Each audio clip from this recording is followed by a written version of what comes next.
A couple of blocks from my apartment, they had the Batmobile out there yesterday. Oh, the one from the new movie? From the new movie. Wow. And, I guess there was a movie premiere last night of Batman. Yes, I saw something on the news about that. And various people, including J.D. yesterday, said to me, he said, I walked by his office, he goes, I can't wait for Batman. It's going to be an Academy Award. We're going to get a bunch of Academy Awards.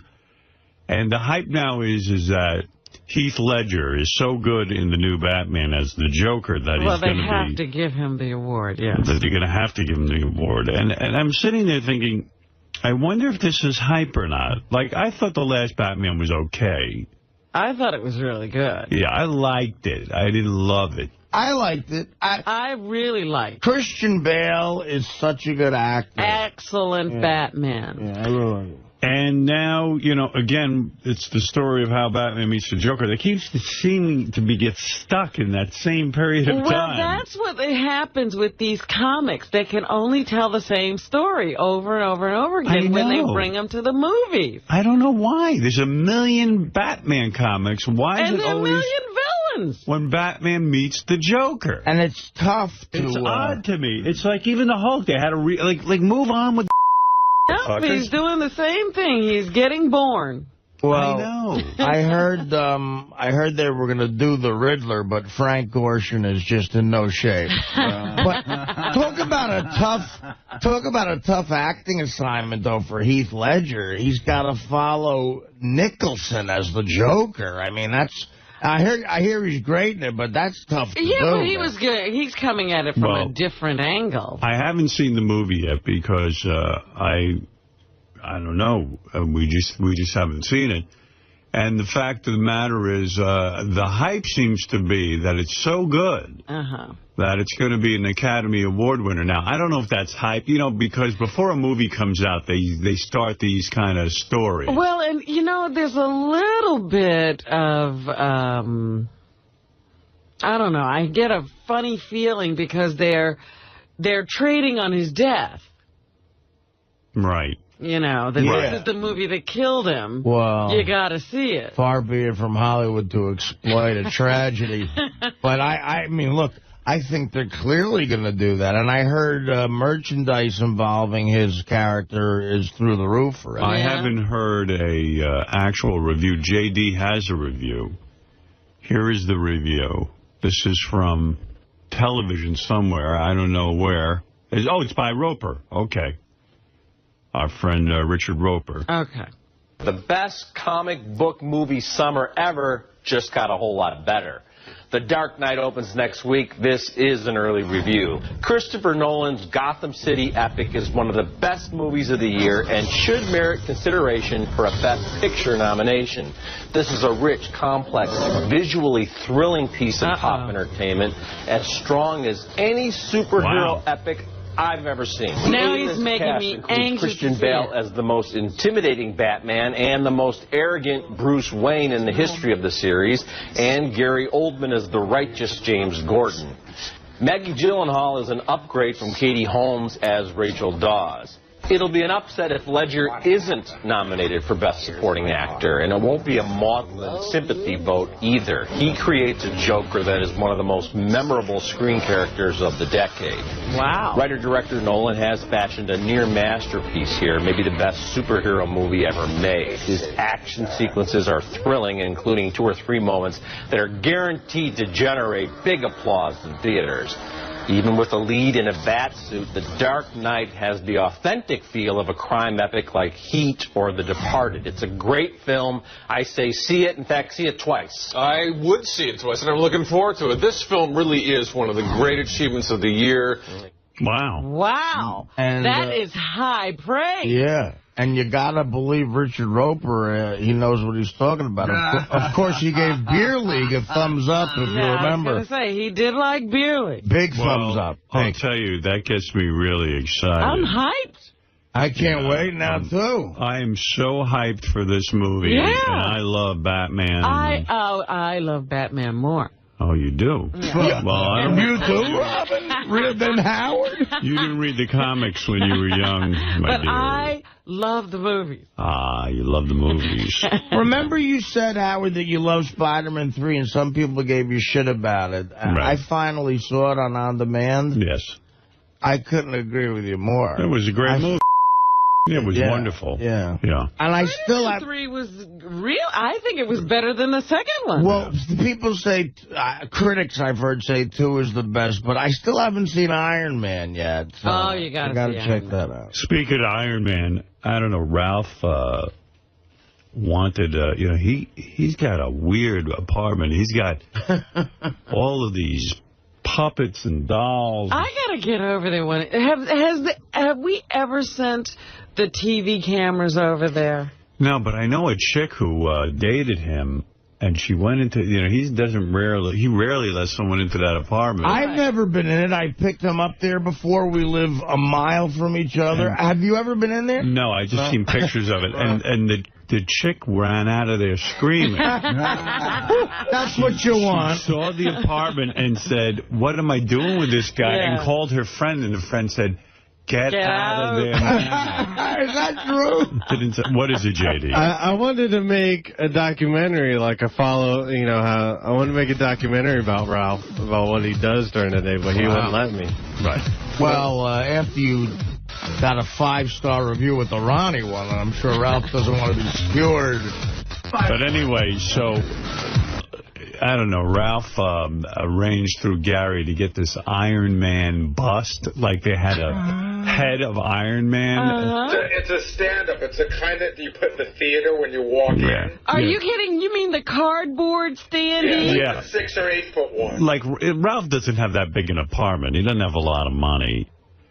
And, so he called me and he said, would it be all right if I called Gary and asked him to help me get a standee of Iron Man? I go, what are you going to do with that? He goes, I'll put it in my apartment.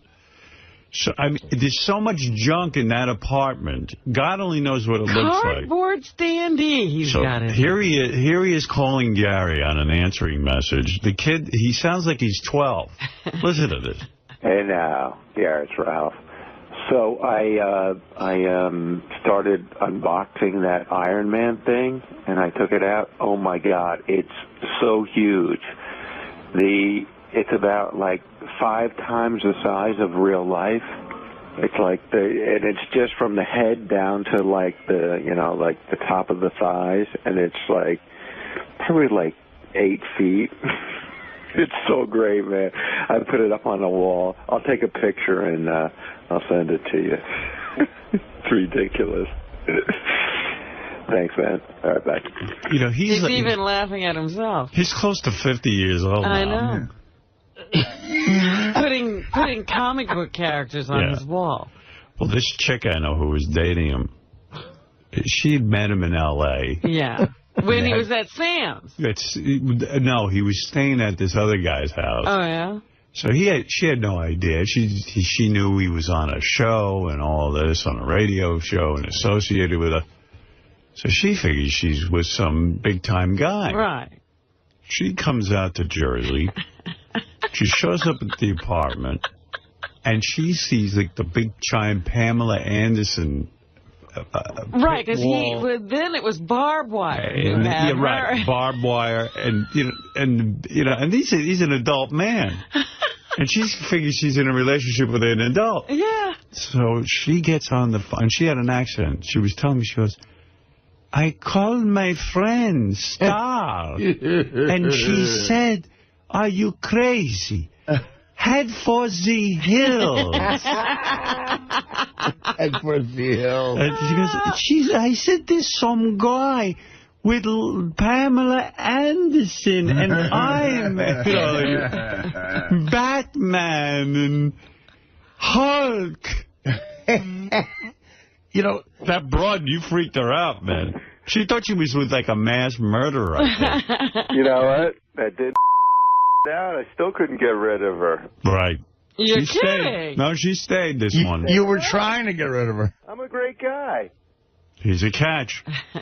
Baby, what do you do with this Pamela? Why do you have pictures of Pamela Anderson? What did you say? It's like Barat. I slap it to it, honey. Kiss me. Ralph was walking. This is so funny. He was on his way over to my apartment yesterday. And so he sees the Batmobile, right? Yes. Fucking parked in the street, like middle of Manhattan. Yeah. Good. And it's like, so he goes over and he decides he's going to take a picture of the Batmobile. Of course. With his iPhone. Yeah. And there's like, it's not crowded. You know, there's people just milling about. You know, they're just setting up for this premiere. So they hired some security guy, you know, some low-level guy to watch the Batmobile. And he says, he pulls Ralph aside and goes, you got to move along.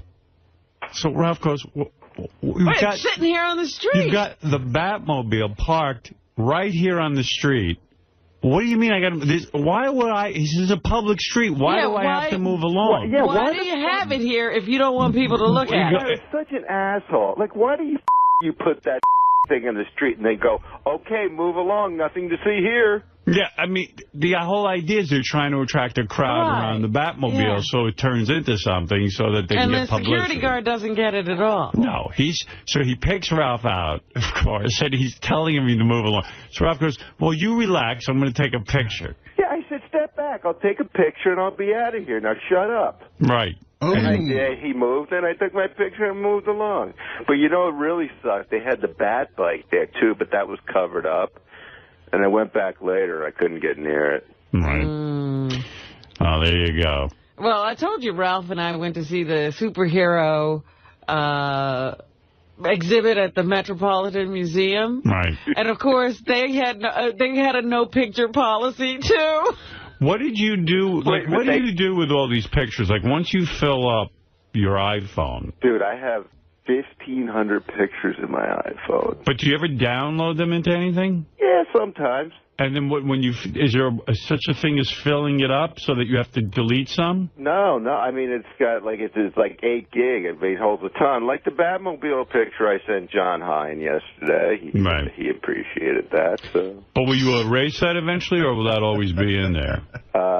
I could erase it, but I need to erase some because it's very confusing. I have like way too many pictures. But you won't erase your superhero costume pictures. No, but you know what's funny? Can you put them in folders, these pictures? In other words... He doesn't get them developed. No, but I mean, does the iPhone come with like folder icons? No, but I could sync it up with my Mac and I could drag them into folders and stuff like that, but I haven't gotten around to that. Well, you're busy. I'm very busy, but I tell you, it was funny. Me and Robin go to the museum. You're not allowed to take pictures. So I go, Robin, I can block the security guy so I can get the picture of Spider-Man on the wall.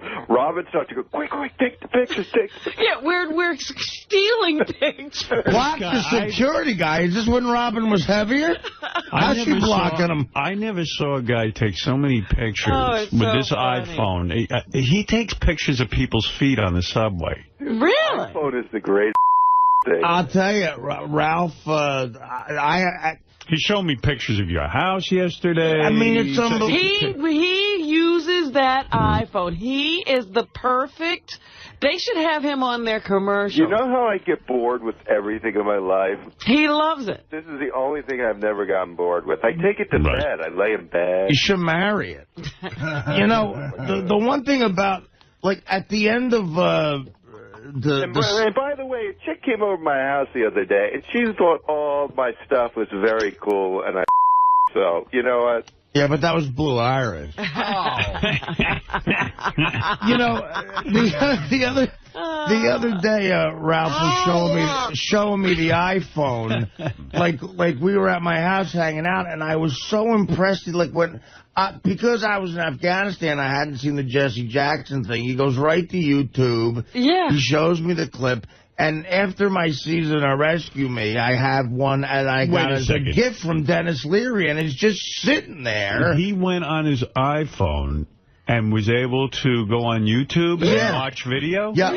Remember you can get on the internet there. Go to YouTube and watch a video. See, on my Trio, you can't watch videos on the internet. That's why the iPhone's amazing. The iPhone rules. The Trio blows. Wait a second. Are you saying... I can go on YouTube right now, and you know what it does, too? It connects right into your Wi-Fi.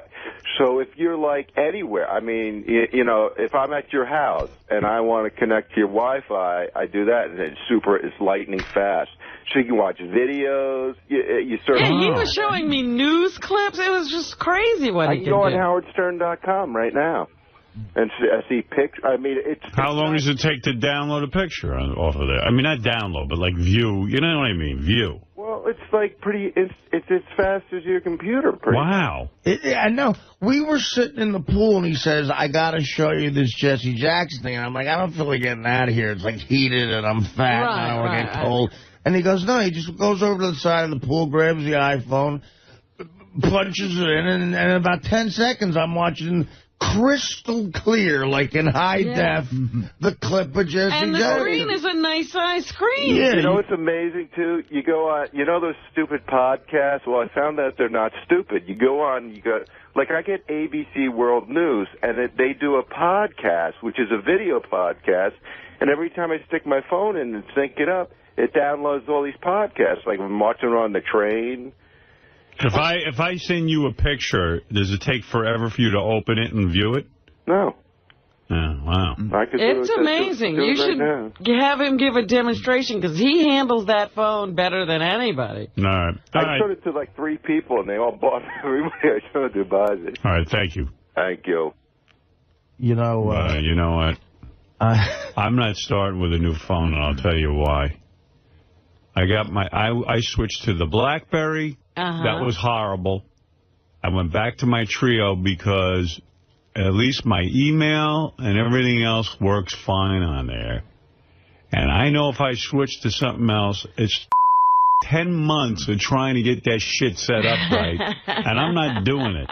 Well, look at how archaic I am. I still have this friggin' phone. It's a regular flip-up.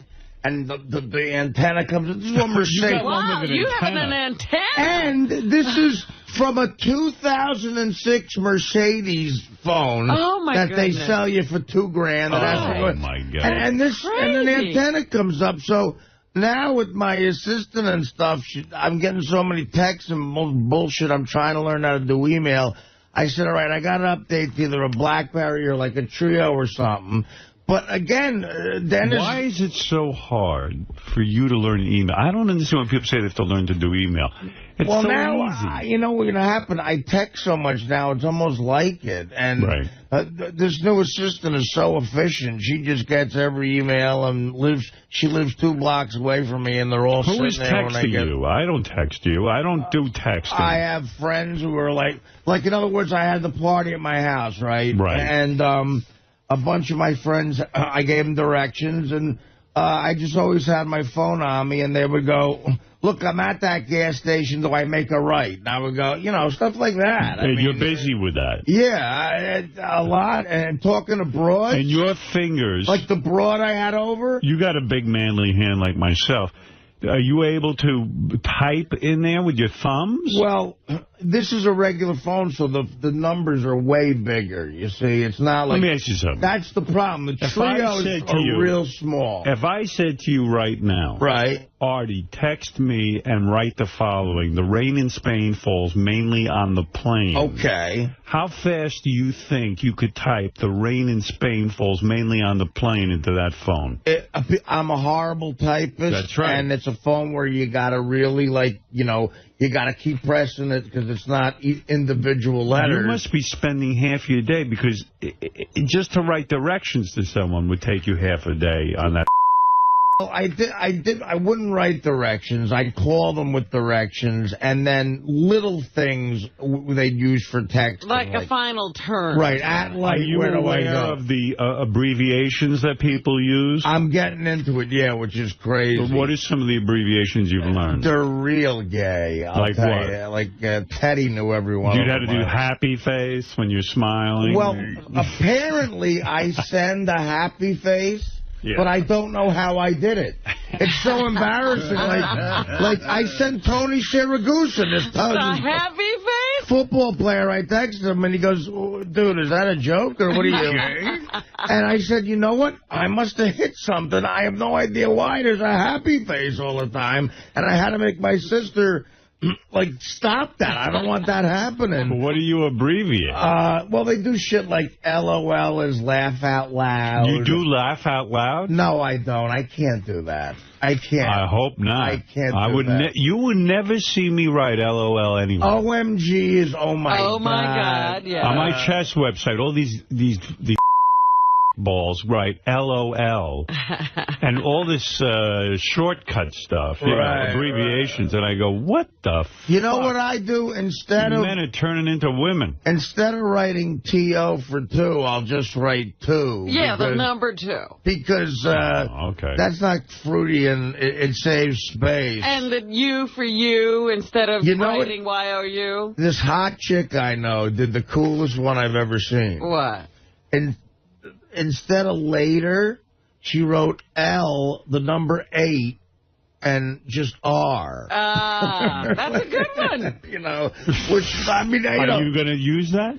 I think I may steal that from her. That's kind of gay, though. Is it? Yeah, if I get a text from you and it says L-A-R, I'll You know what? I'm not texting you. Don't do that. But again... You know who taught me how to do this was a smoking hot chick, and they're like flirting on it. And it's funny, I find with broads, they get way more like sexual because they don't have to say it out loud. Like they get way more intimate on the phone. Our dick. Well, I mean, you're our dick. Whatever. They're just like I don't know, stuff they would never say out loud if you've only known them for a week. Finger in your ass? Yeah, like that. Like even stuff like love you, XOXO. I'm like, well, what's that mean? But, little shit like that. Teddy, when he gets here late. I want to see you text, and I want to see you write. I mean, give me someone to text. I could text the guy. Gar, I'll text you. The rain in Spain falls mainly on the plane. You want me to do that? Starting right. How do you abbreviate that? Let me get my phone. No, he doesn't. I want to see him type. I don't believe that would take him a... But you see, again, it's like a regular phone. See, Gary has the trio thing where I have to, to get the L, I got to go JKL. You got a keyboard, Gary? Gary has a full... That's why I'm saying you must be going insane. All right, I'm going to see how fast it'll take me. All right. Fred, do you have the timer? I have a timer. All right. On your mark, get set, go. And I'm going to do it from the very beginning where I dial Gary's number. Right. Okay. All right, the clock is running. You got to dial the number first? Yeah, you don't. I could have Gary's name in here, but of course that doesn't mean shit. Clock is running. Take your time. Don't talk. Concentrate. You're going to say the rain in Spain falls mainly on the plane. I could talk and do it at the same time. I guarantee you he'd be much better off making that in a phone call. Well... But he would never make that phone call. But the problem is, and you'll appreciate this, Howard, you know how, some people... Where are you at right now? You can't get off the phone. I'm on rain. Oh, God, you're slow. Robin, I mean, I'm not a broad. I hired a broad.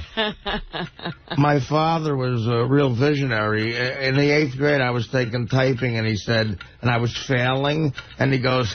That's for broads. You're never going to need to know how to type. Hey, Howard, if you're interested... The whole world now is based on typing. Just keep typing. I've got it. This is Jason's phone, so he has a text that already sent if you want to see how he abbreviates and stuff. Let's see what he abbreviates. Keep going, Artie. I'm going. You, he just uses the letter U. The letter U. That's everybody does that, yeah. You around 4 afternoon, hang at my shore house Tuesday. Bring you our girl. Wow. Bring your girl. Right. Yeah, you are is your. Please tell Will Brandino and any other... Oh, just went off. Hey, this is a newer trio than I have. Why does Jason have a newer trio than me? Every company, Howard, makes a new version. You have to update every 6 months. Rain, you know what else it does? Are you still typing? I'm on Mainly. Mainly? I'm not a typist. What do you want me to tell you? Mainly. On the rain in Spain falls mainly on the plane. Okay, so I was done. When I took typing in the 8th grade, all I did was, like, put glasses on and try to act like, you know, Ray Charles. And the guy hated me. And his name was Mr. Jablonski, I think, was the guy's name. See, my dad was so different than you, than your dad. My dad was like, even though you're a moron, if you can type, you could always get a job as a typist. See, someone always needs something typed to type. See, he didn't say. You know. See, my father was very much politically incorrect. He thought typing was a fruity thing to know how to do. All right, now I got it, and I'm sending it to Gary, and he'll get it in 2 seconds. Stop the clock. Well, your text to Jason was... 2.5 minutes? 2.5 minutes. Kind of disjointed. That was one sentence. You know, look... the thing is, if you text that to somebody, 2.5 minutes. you don't have to go like, you don't have to go, so what are you doing? You know, some people get into the small talk. You get it to them, and, you know, so that's what I like about it. Texting. But broads get very frisky on it. Very frisky. And like the chick I invited over even to the water club, you know, that entire thing was done with texting. What is it, Ralph? I was texting with Artie for like an hour the other night. Oh, that's right. We were busting chops. That's great, too. It's so much fun. You have a conversation. You don't really have to stick with the conversation. I would rather hang myself than text with anyone for an hour. Until I got this iPhone, and it's so much fun. Have fun. But you have the full keyboard on the iPhone, right? Yeah. And you start spelling a letter, and it finishes it for you, you know, the word. Well, Howard, you know what? I was discussing what to get you for your wedding, you know, and you always... It's going to be simple. You're very cool, and you always say you don't get... You know what I mean? It's going to be simple. And what do you really get you? But I'll tell you, I think I'm going to go to the BlackBerry or the Trio first before I do the iPhone thing. That might be too complicated. And again, at the end of Rescue Me, Dennis Leary treated me like a regular cast member, even though I only did a few episodes. He was very generous. He sent me the gift of an iPhone. So I have one. Right. Didn't cost me anything. And as a wedding gift, I'll give you an iPhone. No, I don't want that. I bet you'd like it. First of all, I bet you'd like it. No, first of all, Artie, use it yourself. Yeah, but use it yourself. First of all, I don't want to switch because I've got technology now that's working. Okay. Secondly, they got newer iPhones since the one Dennis Leary gave you that are faster and they got better. the brand. Ralph, is that true? I hung up on him. I couldn't. Okay, but Ralph claims that's not true. Ralph claims they're just as good. It just was a different thing. Yeah, but it's faster. And it's a better hookup to the Internet, yes. Well, no, it does. Mine... but I'm telling you, I'm not looking for that. And in fact, I'm not looking for any wedding gift. The only thing we're doing is setting up a charity. I know, Howard. We don't want a gift. But I'm just saying, it didn't cost me anything. And if you want to try it, you may fall in love with it. I'm not going to try it. All right. I don't want it. All right. I don't want it. I don't want it. I don't want it. I'm sick of it. Artie and I don't even have it, and I'm sick of it. Artie and I were... on the trip, we were sort of talking about what to get you for a wedding gift, and we were sort of obsessing over it. No wedding gift. You're going to see when we send out our invites, it's going to say, here's the registry. Right. And you go, and it's a charitable donation. That's nice. Yeah. That's good. But, you know, would you have liked this? Because they have at these places like a PX, again, it's like a big 7-Eleven with everything in it. And there's some unique things in it. And on one of the bases we were at was this little shop. And it looked like a unique item. It was a full chess set of Stalin versus Hitler. are all the pieces. I don't I said, I'll tell you why. you want Hitler in your house? No, I'll tell you why. No. Well, I thought Hitler could beat him every. No, I want Hitler in my house. You don't understand. I said, Howard has that dark sense of humor where you might find that funny, but it's not that. And it's chess. When I play chess, I want to see the pieces clearly. I'm not looking for decorations. Yeah, when the pieces are characters, you can't figure out what they are sometimes. You can't even play with it. Yeah. You can't be staring at the board trying to figure out a move and say, I'm not even sure if that's my queen, my king, or my rook. Well, I'll tell you, because you play on the computer a lot, I said, well, maybe not even play with, but just put as, just an interesting thing to have in your house since you're into chess. But like a collectible. But Gary also, it's a wedding gift. Right. And Beth doesn't play. Right. No. That wouldn't have been a wedding gift. It just would have been a gift to you. No, I thought that was a wedding gift. Listen, I'm not even that much of an adult. I know it's got to be something that, for both. But I was just going to give it to you to see what you thank you. But you know what? Someone else gave me a decorative chess set. Right. And I have it still in storage because as beautiful as it might be, you can't play on it. Right. And I don't believe in putting anything in your home that isn't of use. In other words, it all becomes clutter. Like this Ralph. He can't use that garbage. C&D of Iron Man. He's got such garbage. He likes to look at things. I don't understand that at all. He wants to look at Iron Man. I don't want to look at Iron Man. I love Iron Man probably more than Ralph does and probably more than anyone in this room. But I got to tell you something. I don't need to look at Iron Man in my house on a 3-foot standee. I really don't understand this concept. So to look at a chess set that's just going to collect dust, you know what I'm saying?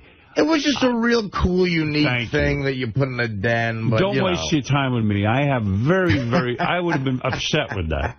I would have actually yelled at you. Okay, I know, and that would have been funny for the radio, too, but... But thank you for thinking. He could have put it with the Neil Young lithograph. You're like my mother. He said he now hung that up, by the way. That's true. You're like my mother with the clutter. If something goes into my mother's house, she does one of 3 things. She frames it, dusts it, or throws it out. That's it. Your mother's a highly evolved person. I'll tell you why. She gets everything out of it. That's right. I don't understand these people who collect and clutter and make a mess of things. It's not the way to live. Oh, my grandmother was like that. What a shame. When she died, we were digging shit. Articles from... Yeah, it's all shit. Garbage. Yeah. And it means nothing. Ketchup packets from a meal she had at the North Arlington Diner in 1968. I mean, papers of the Daily News, that meant nothing. Just and if you say you collect something, how do you get people to stop giving it to you because you've got too much of it? My friend Pat Menachia is like this as well. I go into his office. I can't get in there. It's literally, there's so much shit in there. You know what? I saw his office. Remember you showed me your gym after we had dinner that night? Right. I remember. It's a beautiful gym and a beautiful office, but you're right. You can't move in And I walk into him, I say, listen, your office is driving me insane. There's so much horse shit in here. He goes, you're crazy. This is my history. He loves it all. This is my... And I go, you can't even find anything. He goes, you can't find it. He goes, you know where... He goes, I know where everything is. I said, find a piece of paper in here. I defy you to. You can't work in there. I said, it's really too cluttered. And to live an uncluttered life is to live... A beautiful life. And to really look at your stuff and say, okay... You could probably throw out 95% of the bullshit that you have in your house, and you wouldn't even know it was gone. Even clothing in your closet. Right.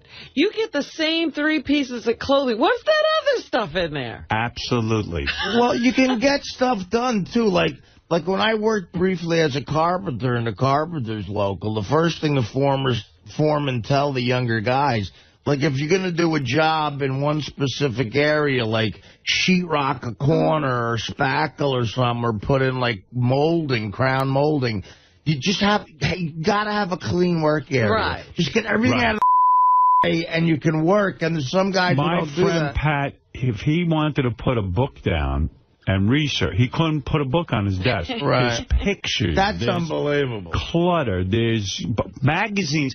I looked at these. I said, throw these magazines out. He goes, no, I need these for research. I said, what? I said, go on the internet. Go on. Yeah, exactly. I said, you own a gym. What are you researching? I said, go on the internet. You'll research all you want. Absolutely. You don't even have to carry that paper around. These are medical journals. I go, all right. Well, listen, do what you want. What is he looking for the cure for? Well, we're in trouble. Clutterness. You know, but when you're in show business, you always feel like... You know, like in the beginning, if your name gets in an article, it's exciting, and you start saving it. All right, but you have an amazing system. Right, like, I put it in a computer. Laura explained to me your system one day, and it's unbelievable. You just scan even fan mail. Right. And everything. And Jeff Schick was telling me about it, and I said, that is the most evolved, organized way of doing it ever, because my sister keeps a scrapbook for me, which is... beautiful and fantastic, but it's so much work, and it's the actual This thing. is different. Yeah. All right. Look, we got to take a break. It's important that we take a break. We have some housekeeping to do. We have to clean up. Howard, if you notice, by the way, I am wearing our official Operation Mirth USO tour shirt. And, you had an official shirt? Yeah, they made up a tour that says a shirt that said all our name, and we wore them for most of the shows, and they're really kind of cool because it's unique to the tour, and I'm ordering a bunch that I thought maybe we could just, like, give away to fans or something like that. Very nice. It's a cool shirt. I like that shirt very much, and you should be proud of that. We're going to take a break. We'll be back right after these words.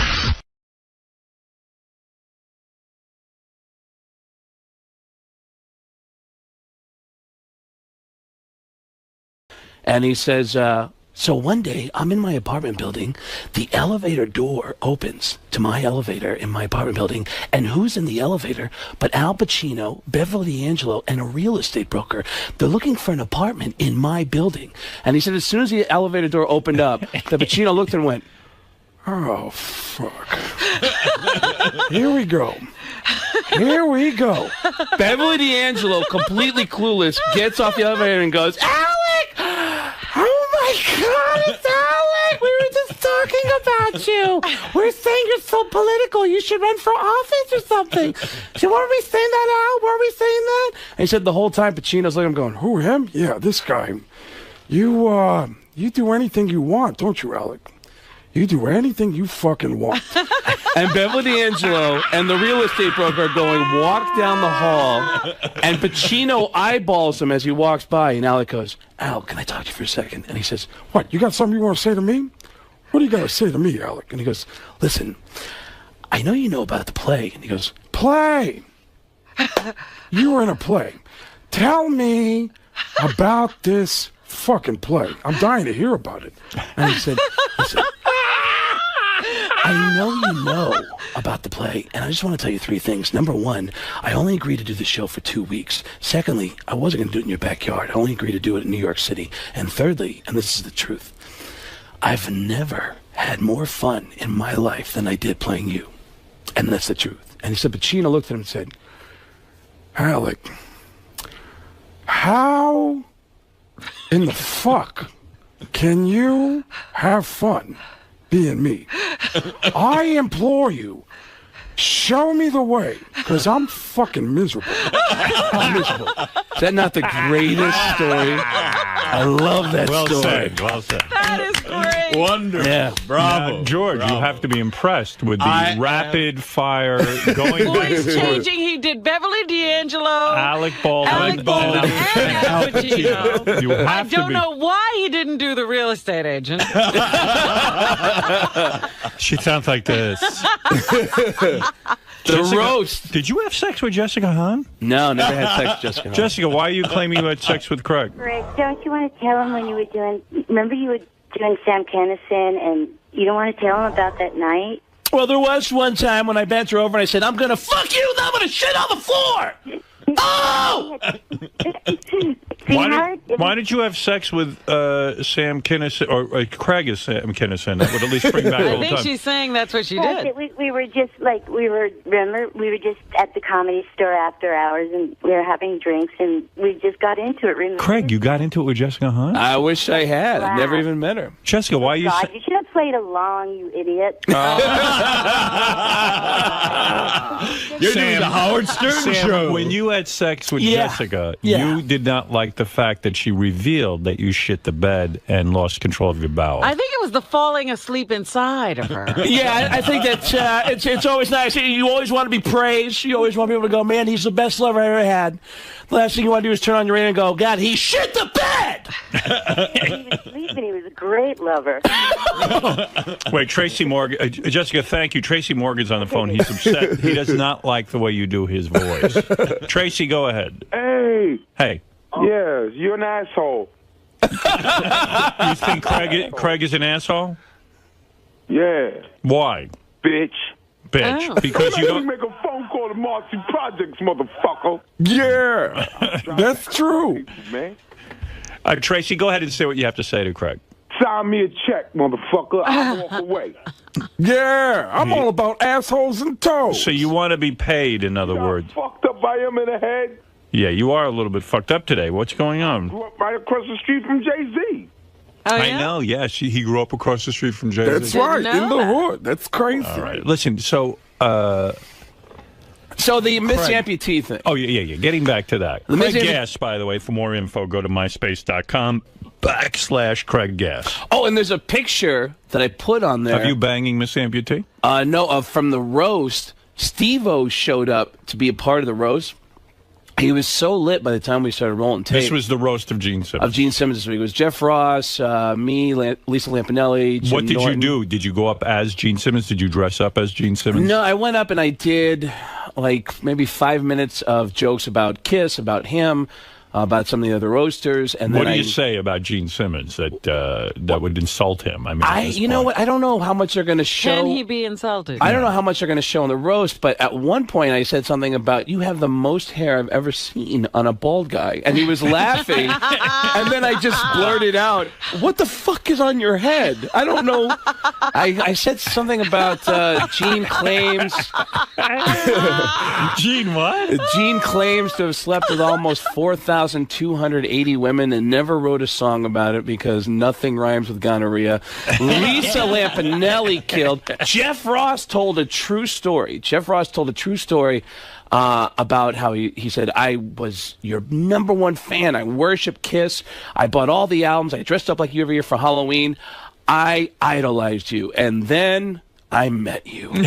Gene, you're such an asshole that even your asshole had to change its name to Murray. But what did you say? Did you give him did you push him really hard beside the hair? I did. I talked about the band. I made fun of his hair. Did you talk about how many things he sells? And I said the whole thing about how funny they are in interviews and how ridiculous they are, and something about Gilbert Gottfried should join the band Kiss, and in the middle of all these great quotes where you hear Paul Stanley saying, you know, the great thing about being in Kiss is it's a lot like being in the Beatles. Yes, except your songs suck, or something like that.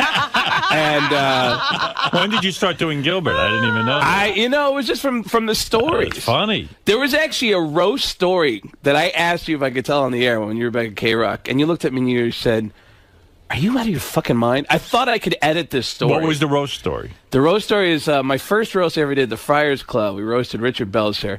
And Gilbert Gottfried was invited to be at the roast, but to sit on the dais. He wasn't supposed not to get up and speak. Not to roast. And when he got there, they said, thanks for coming down. By the way, we're going to put you on after Christopher Walken. And he had no material, which for a roast... What does Christopher Walken sound like at a roast? He says, I'll tell you, I see George Takei here. What do you call a fat Chinese guy? A chunk. Pow! Wow, that's a great joke. I don't know. I'm not Chinese. Doesn't matter. Well, it was for the joke. Right. And so Gilbert comes down. He gets tricked into doing the roast. He's got no material plan. So there's two other guys, Jim Norton and Rich Voss, are trying to give him material. And I said, Gilbert, why don't you just go on stage and just be irrelevant? That'd be hilarious coming from you. You mean irreverent? Yeah, irrelevant. Don't make any sense of it. And he said, I think you're right. And he goes out on stage, and you can hear him walking to the microphone. You can hear him apologizing to Richard Belzer on the microphone. He said, I'm sorry. I'll do the best I can. So, just insert the name Richard Belzer wherever you'd like. And he just did 5 minutes of child rape jokes. Nobody was laughing. There's audible gasp. What is a child rape joke? Like, he's like, how do you get a pedophile to, Do it in the Gilbert voice. So, how do you get a I can't remember any of the jokes. I just remember the final joke was he said, so, and after nobody's laughing, but you can hear audible gasp coming out of the audience, he goes, so how do you get a faggot to fuck a woman? You stuffer cunt full of shit. God bless you. And he actually got a standing ovation for that. I remember coming to you the next Monday and they said, man, I went to this roast and Gilbert came out and he said, how do you get a faggot to stuffer, you stuffer cunt full of shit? And I can probably edit it. Can I tell the story? And you looked at me and said, are you out of your fucking mind? Yeah, how do you edit that so it's not what it is? So get back to Miss Howard Stern. Miss Amputee. How do you end up with her? We met at an event. We started talking. She's a really nice girl, and we started hanging out. And I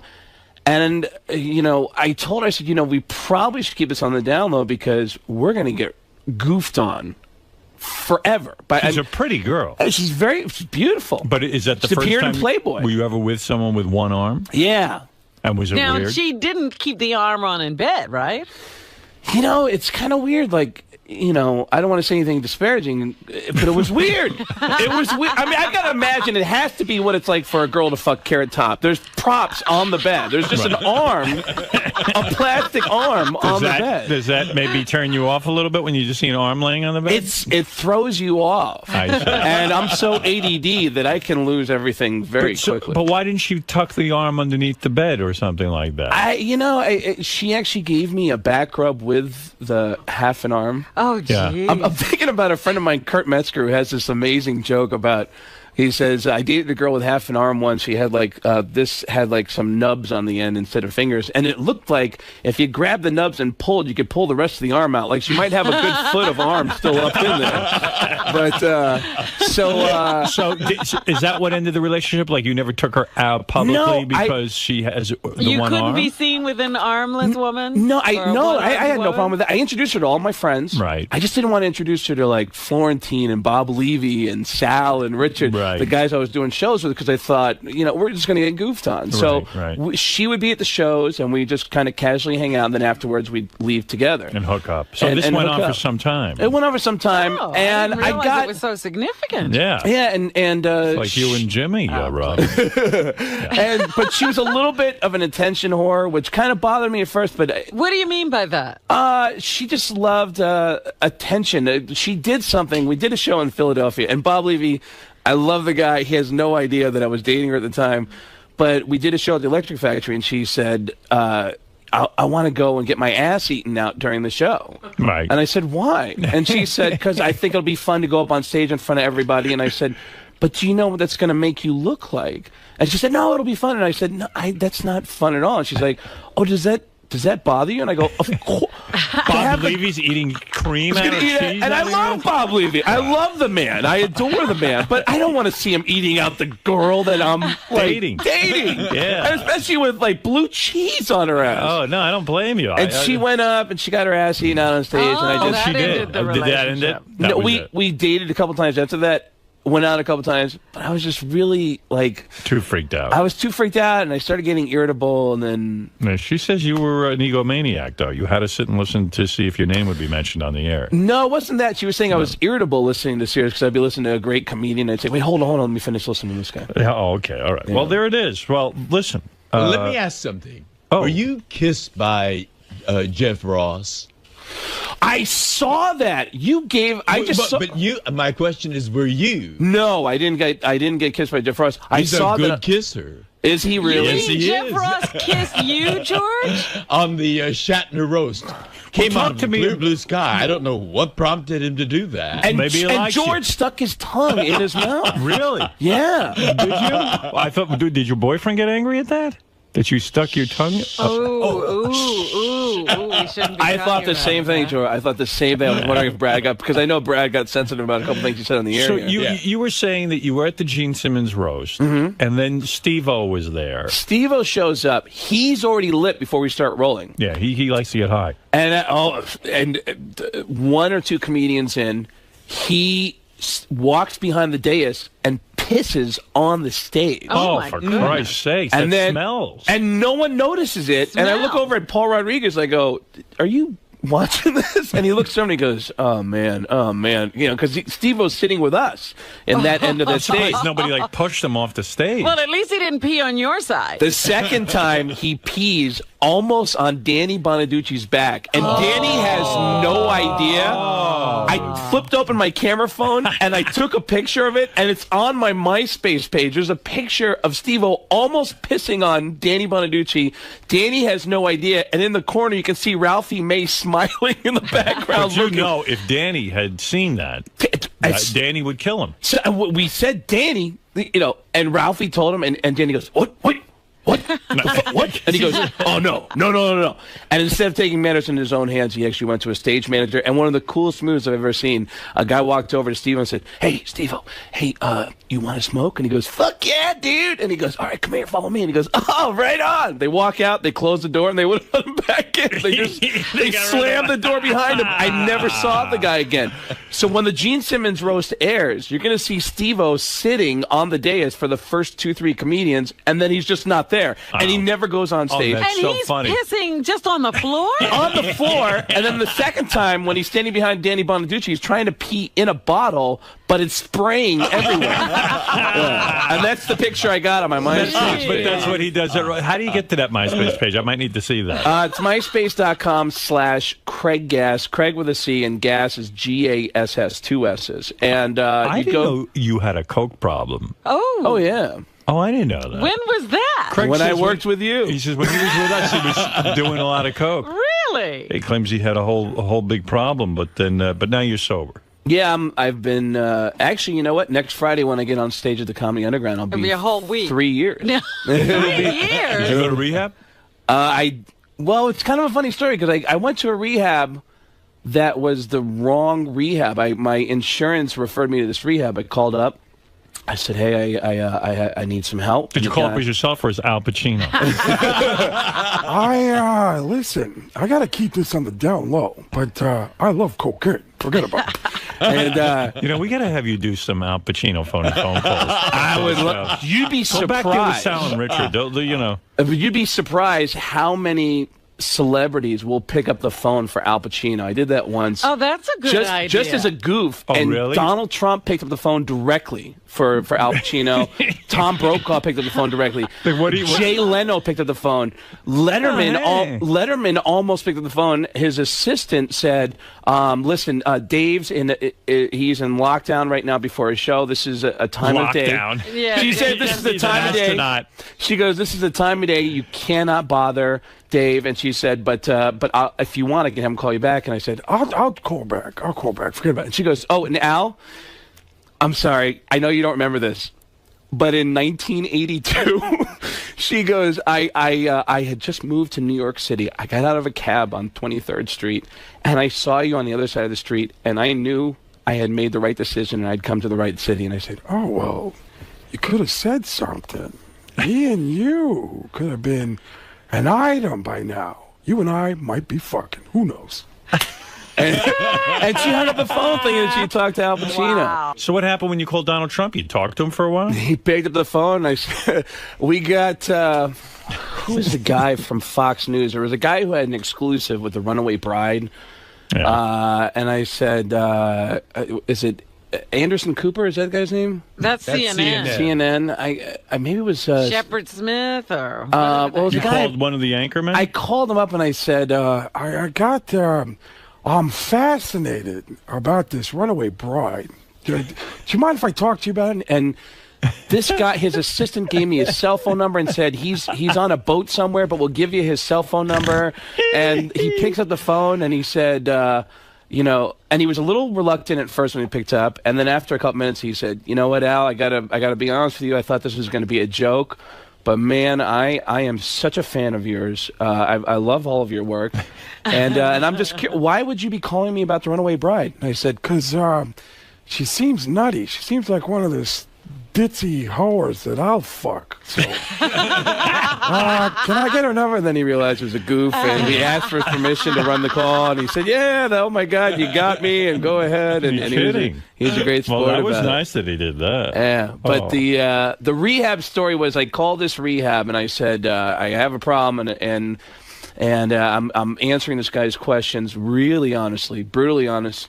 And the guy at the end of the intake questions goes, all right, well, I guess we're all set. And I do have one question, Craig. You're homosexual, right? And I said, well, what? And he said, you know this is a rehab for homosexuals. And I said, no. And he goes, your insurance didn't tell you that? And I go, no, they didn't. And he said, well, we're not gay and lesbian exclusive, but we're gay and lesbian friendly. So are you a homosexual? And I said, no. And he said, do you have a problem with homosexuals? And I said, no. And he said, all right, we'll see you on Monday. And I checked into gay rehab for a couple months. Did any guys hit on you? Couple months? Really? Yeah, it was outpatient for a couple months. It was great. It was the perfect place. I mean, I was... there's a gay rehab? He's no longer gay or on cocaine. Or on cocaine, yeah. Wow. The toughest person Did you get hit on? No, I didn't get hit on. But everyone's incredibly sensitive. It was a perfect place to be. That's good. The toughest person in the rehab was this lumberjack chick from Oregon. That was, but probably everyone assumed you're gay. I mean, that's you know, it's kind of funny because they would get in these discussions about going to straight meetings. You had to go to AA or CA meetings on your own. And everyone would complain about, I hate going to straight meetings because all the guys want to talk about is pussy, pussy, pussy. I get so much pussy. And I was right there with them like, I know, I hate that too. I'm here to get help. I don't want to hear about pussy. By the way, here's the picture from Craig's MySpace. Oh, where? Oh, you got it? This is Danny Bonaducci almost getting peed on by Steve. That's so weird. Poor Danny must have been sitting there like smelling pee, you know? Yeah. That's a great picture. Yeah, the fact that you took out your cell phone and had the wherewithal to do that. I couldn't believe it was such a great photo op. Well, I could see his piss was spraying all over the back of Danny's seat. Yeah. And who is that laughing there in the corner? That's Ralphie May in the corner. It's such a great moment. That's definitely worth going on your computer and taking a look at. Unfortunately, that won't be on the roast. It's only on well, who knows? Craig's MySpace page. You know, the funny thing about getting out of rehab is the day I got out of rehab, I got out on April 13th. I took a train cross country and moved in with Mitch Hedberg on April 16th. Do you mean the guy who died from heroin use? Well, I never saw any kind of hard drugs around him, but I fell off the wagon that night. Right out of rehab. You left rehab and went to Mitch Hedberg's house? I moved in with Mitch Hedberg down the Village. But I mean, he's a guy with a problem. You don't go there.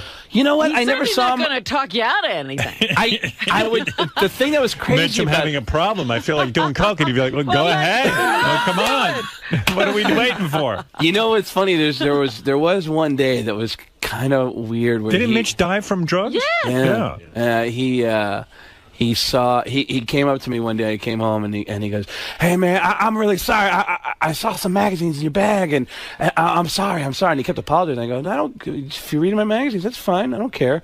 And I looked and there was the magazines and there was a rehab book in the middle of it. Mm-hmm. And so he was apologizing because I didn't tell him I'd gone to rehab. So I see. It was this awkward moment when he realized he had found out something personal about me, and Well, that's a shame. Yeah. So you don't drink, you don't do anything. I haven't, and Craig always ends up on somebody's couch. Like, remember he was living on Eddie Van Halen's couch? Right. Did you go to see the Van Halen concerts? I haven't yet. I called him a couple weeks ago. I haven't talked to him in a long time, and I said, I go, Eddie, what's going on? He goes, hey, who's this? And I go, it's Craig Gass. And he goes, hey, man, what's going on? And I go, nothing. What are you doing? He goes, I'm taking a shit. I'm sitting on the toilet. You want me to call you later? And he goes, hi, can I call you tomorrow? And I go, when's your next day off? I'll just call you next day off. And I never called him back again. Right. I just feel awkward calling famous people. Do you have famous people on your phone that you just like... But you should just call him as Al Pacino. And then you'll be all right. That seems to be the answer. Well, Craig, it is great seeing you. It's great seeing you, too. You are great. Sorry you had a problem. Yeah, we didn't know. I'm better now. Yeah, you are. You're fantastic. You're a fan now, George. Huh? I am indeed. Who wants to fuck? You must like Star Trek, Al Pacino, right? Oh, yeah. Huge fan of the funny ears. I love the funny ears. Mr. Spock had the funny ears, right? What a cocksucker that Captain Kirk must have been to work with. Yeah. George will tell you, Al, that you as an actor know how difficult it is to be with a scene stealer. You know what I'm saying? As an art, you must share that screen. Share that stage. Bill as Al Pacino. He needs that lesson. He does. We need to school him on how Al, to... you would tell him to share the screen and not be a hog. Not being a hog and not being such a... I'll tell you, Captain Kirk, that guy, William Shatner, plays... He's typecast. Every show I see him, and he always plays... The worst actor I've ever fucking seen. You are considered... Let him hear that. It went pretty well in there. You had some really good stories, good impressions. Now, yeah. The one thing, when you first went in, Howard wasn't too thrilled about your appearance. Yeah, well, here's the thing is that it can go either way. You never know when you walk in what kind of a mood he's going to be in. And you end up just being scared. Scared and prepared for anything to happen. Because you never know. You want to prepare for the absolute worst and to have an out and then have stuff if it's going well. And luckily... And how life in general. You're just going to come and hang out with the guys? Just hang out. It's my favorite place to hang out. I got some presents to bring. You come bearing gifts? Yes. For the holiday season? Yeah, what good tidings we bring and all that stuff. All right, Martina, good luck in there. Thanks. Martina Navratilova, I do know this, because I was pretty much a big tennis fan when Martina was playing in her prime. She has 167 career titles. 9 Wimbledon titles. She holds the all-time record for men and women. She has the longest winning streak in tennis history with 74 matches in a row. It's pretty amazing. I would have to say... The oldest person to ever represent anybody in the Olympics. I would have to say I think she was the greatest female tennis player of all time. True? I think you're right. Yeah, who had a better record? They sometimes talk about Margaret Court, and, I didn't see her play. But Martina... by far outpaced anybody that we've seen in our lifetime. There was one point she was so dominant that they said that she should start playing men. I know. She got that rap. Like, the girls just couldn't beat her. Yeah, right. Not to sound sexist, but she's probably not even in the top 500 best players ever. What do you mean, of men? Yeah, because men... You're comparing men's up about... Why do you have to say something like that? I don't know. I just like saying She's a woman. I don't Beyond all that, she's been a real pioneer socially. Well, hey, let me tell you something. Pioneer schmioneer. This is a woman that could seduce almost any straight woman and turn her gay. Is that right? Yeah. You know that for a fact? Yeah, and Martina will tell you. Really?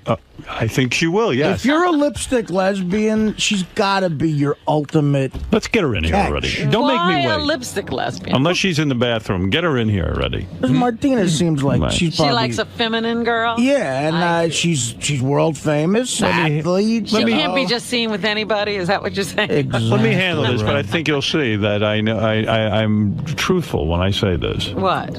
That she could do that? She could do it and has done it. Well, as a guy who's a sports fan, it is a big deal to meet someone like her, absolutely. She's probably out there turning Lisa G right now. That's right.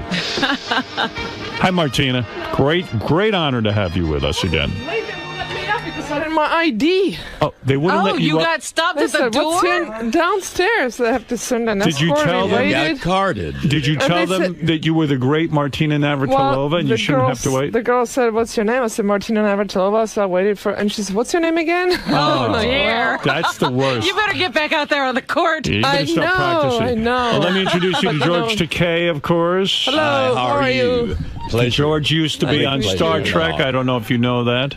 I do know that, of Yes, course. and I now watch Star Trek. I learn English on Star Trek. And now he is I the. love Lucy and Star Trek. Those were the shows. And now he is on Heroes. I don't know if you know that. Are you familiar with the show? I've been Heroes? watching Heroes, and I missed the first couple of episodes this season, so I'm going to get it on my iPod again, which is what I did before. George is. You'll be shocked when you see it. It's been a good season. Great yes. show.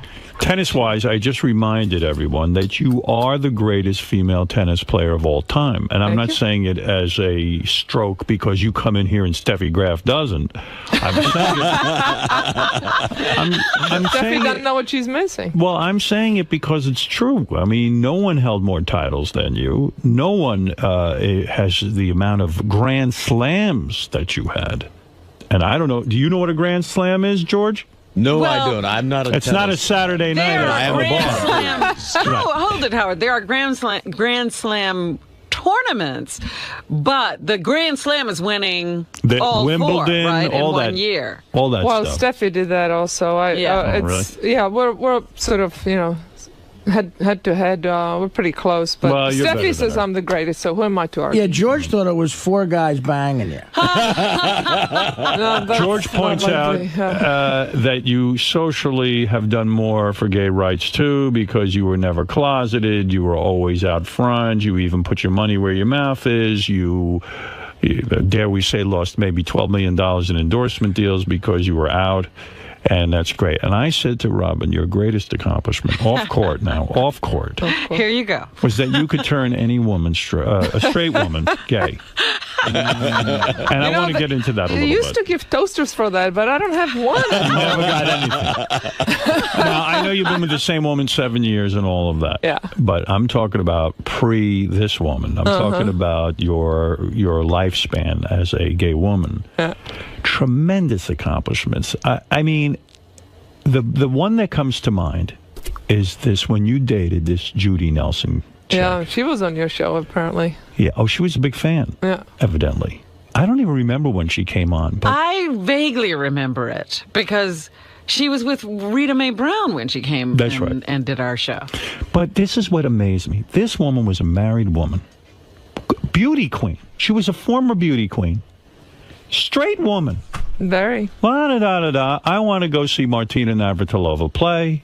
After all, I'm a fan. Blah, blah, blah, blah, blah. She goes over. 2 seconds later, she watches you play, and she's gay.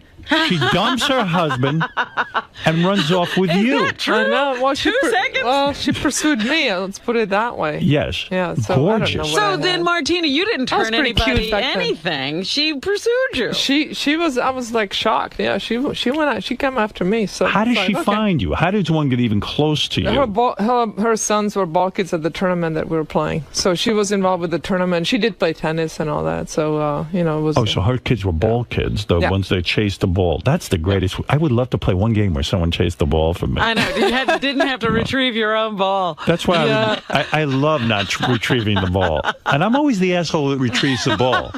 I wanted to be the ball girl for Rod Laver when he played in Prague back in the 60s, but they only had boys. They didn't have girls. And How unfair. So that was right there, already there is some sexism going on, and even in a communist country. Go But figure. stay with me, and I hope I'm not prying. But actually, I am prying. But Yeah, come on. Well, that's what you make your big bucks for, prying. Martina, I am so I was so in awe of this that in other words, so the woman meets you. Do you know right off the bat that this woman wants you? Does she give you an indication that she wants you immediately, or do you? I mean, what is the move that a married woman becomes gay, moves in with you, dumps the husband, the whole thing? I don't know. We went out for lunch, and that was that. You went out for lunch. Yeah. You were attracted to her right away? Well, she was beautiful. True. Yeah. But you knew she was married, she had kids and all so that. I thought, okay, we just had lunch. I mean, I certainly didn't think anything was... Well, did she say something? Did you ask her out to lunch? Or did she ask you to lunch? No, I think she asked me. She asked you? Yeah.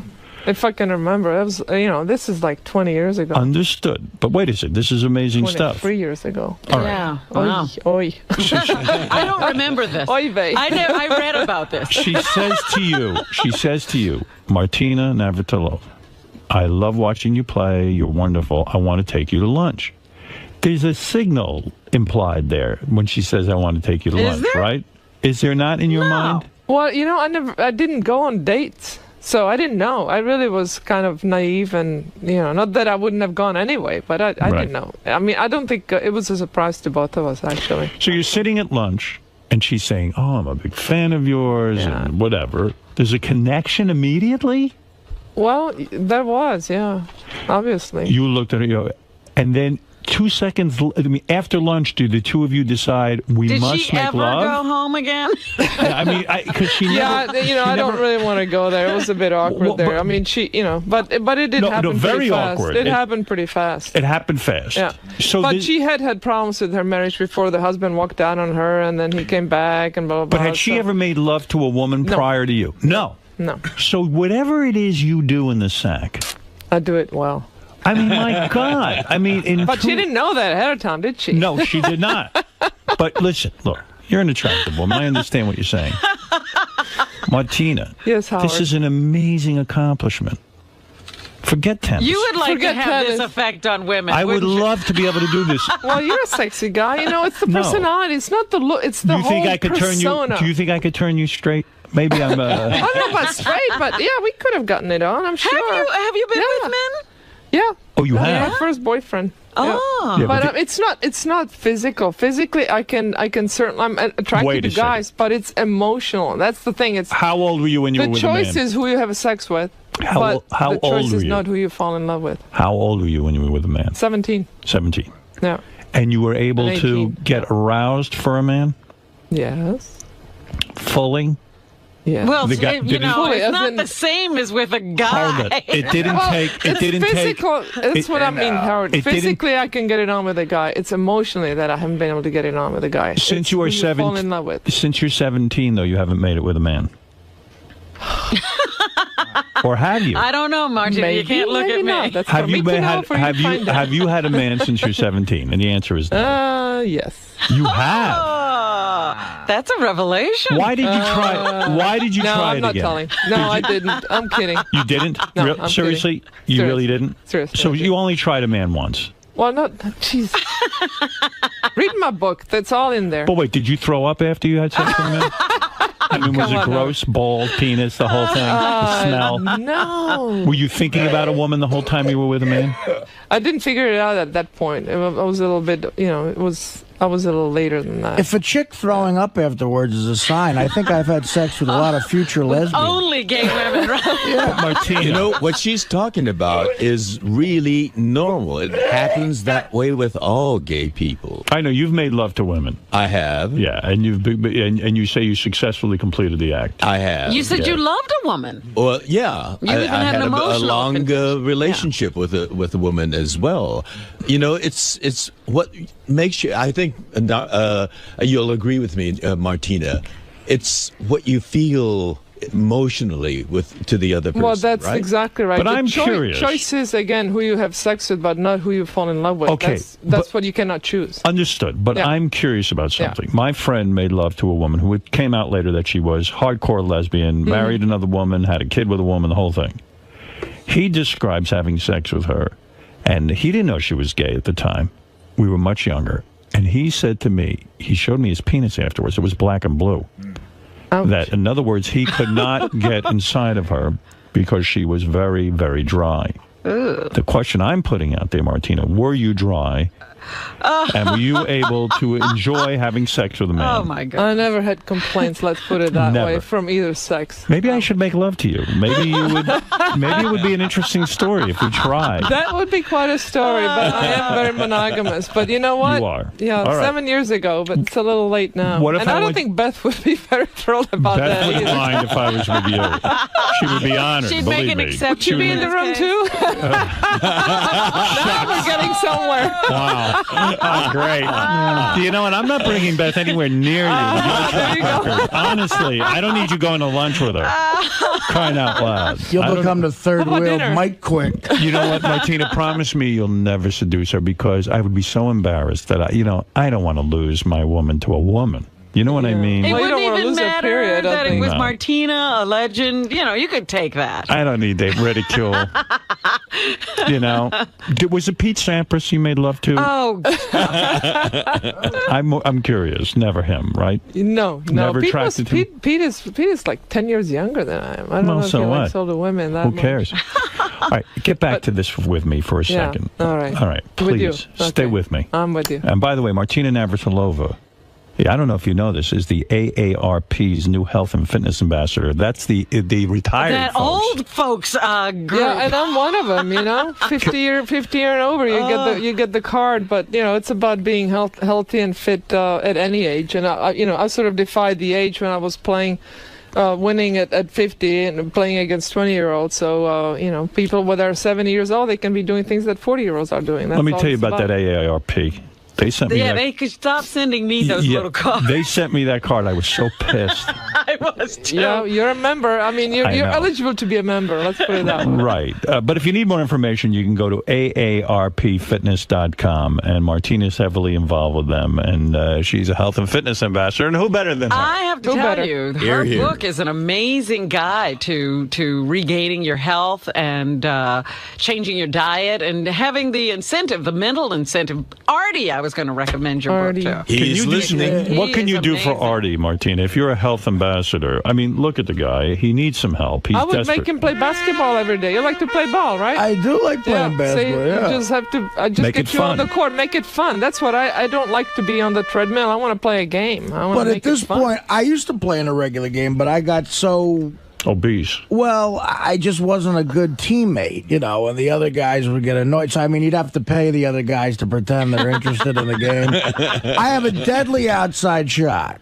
Deadly. Artie, what about you playing basketball every day for an hour? Well, I tried. I gotta ease up into. I gotta drop about 25, 30 pounds before I'm able to do that. Now, Artie, you can't wait. No, you just got to play. start doing something now. You got to break the cycle. He's even sweating now, Martina. He's gotten very Sitting heavy. up is making him sweat. Well, tell the colored kids by my house to let me in the game. They don't like you. They're all like, I mean, you know. You're slowing them down. By the way, Artie, describe to Martina what you ate this morning. He had buttered bagel, Hawaiian punch, And a caramel macchiato. and a caramel macchiato. Yeah, no, there's a combo. That's you a combo imagine? meal that I would not put Is there together. anything wrong with what he's eating? And chocolate chip cookies. A bag of chocolate chip cookies, but the good thing is it's a day where we had Richard in here naked, so I can't eat anymore. Martina, what's a good healthy Were they breakfast? organic? That's what I want to know. What's a good healthy breakfast for a guy like Artie? Guy's obese, he's getting a little too heavy. And for him not to feel deprived, Right. because he does. He feels terribly deprived if he can't have these yummy foods. Well, should I read to Martina my problems in descending order? Oh, yeah. Yes, Now, this is from a new article in Playboy magazine. They did a big write-up on Artie, a big article. Yeah. And the guy lists the top 5 problems with Artie. Now, listen to this before you make your diagnosis. Go ahead. Lange's got problems, big ones. They are in descending order of immediacy. 1, gross obesity, attained through eating everything but most notably cupcakes, devil dogs, pasta, and Hawaiian punch. He's put on a good 100 pounds in the past year. 2, alcoholism by means of Jack Daniels and Patron. 3, heroin. 4, cocaine, preferably snorted off the bosom of a Vegas hooker. Oh, dear. And How's that sound? 5, loneliness. Lange shares a 2-bedroom apartment in New Jersey with a plasma screen TV. All right, Martina, that's a case. Yeah, fix this. As an fitness ambassador, does that one stump you? It probably does. It's kind of hard to get started, but that's the thing. It's people don't know where to get started. So I would get him a dog and just make him walk around the block. Oh, a dog. He can't do that. He hates dogs. He hates dogs. That's not good. I hate dogs. What Dogs do and you children. like? What do you like to do? I'd say, well, you touched Basketball. on something with basketball. I used to play in a softball league, but I was able to gain weight somehow playing softball.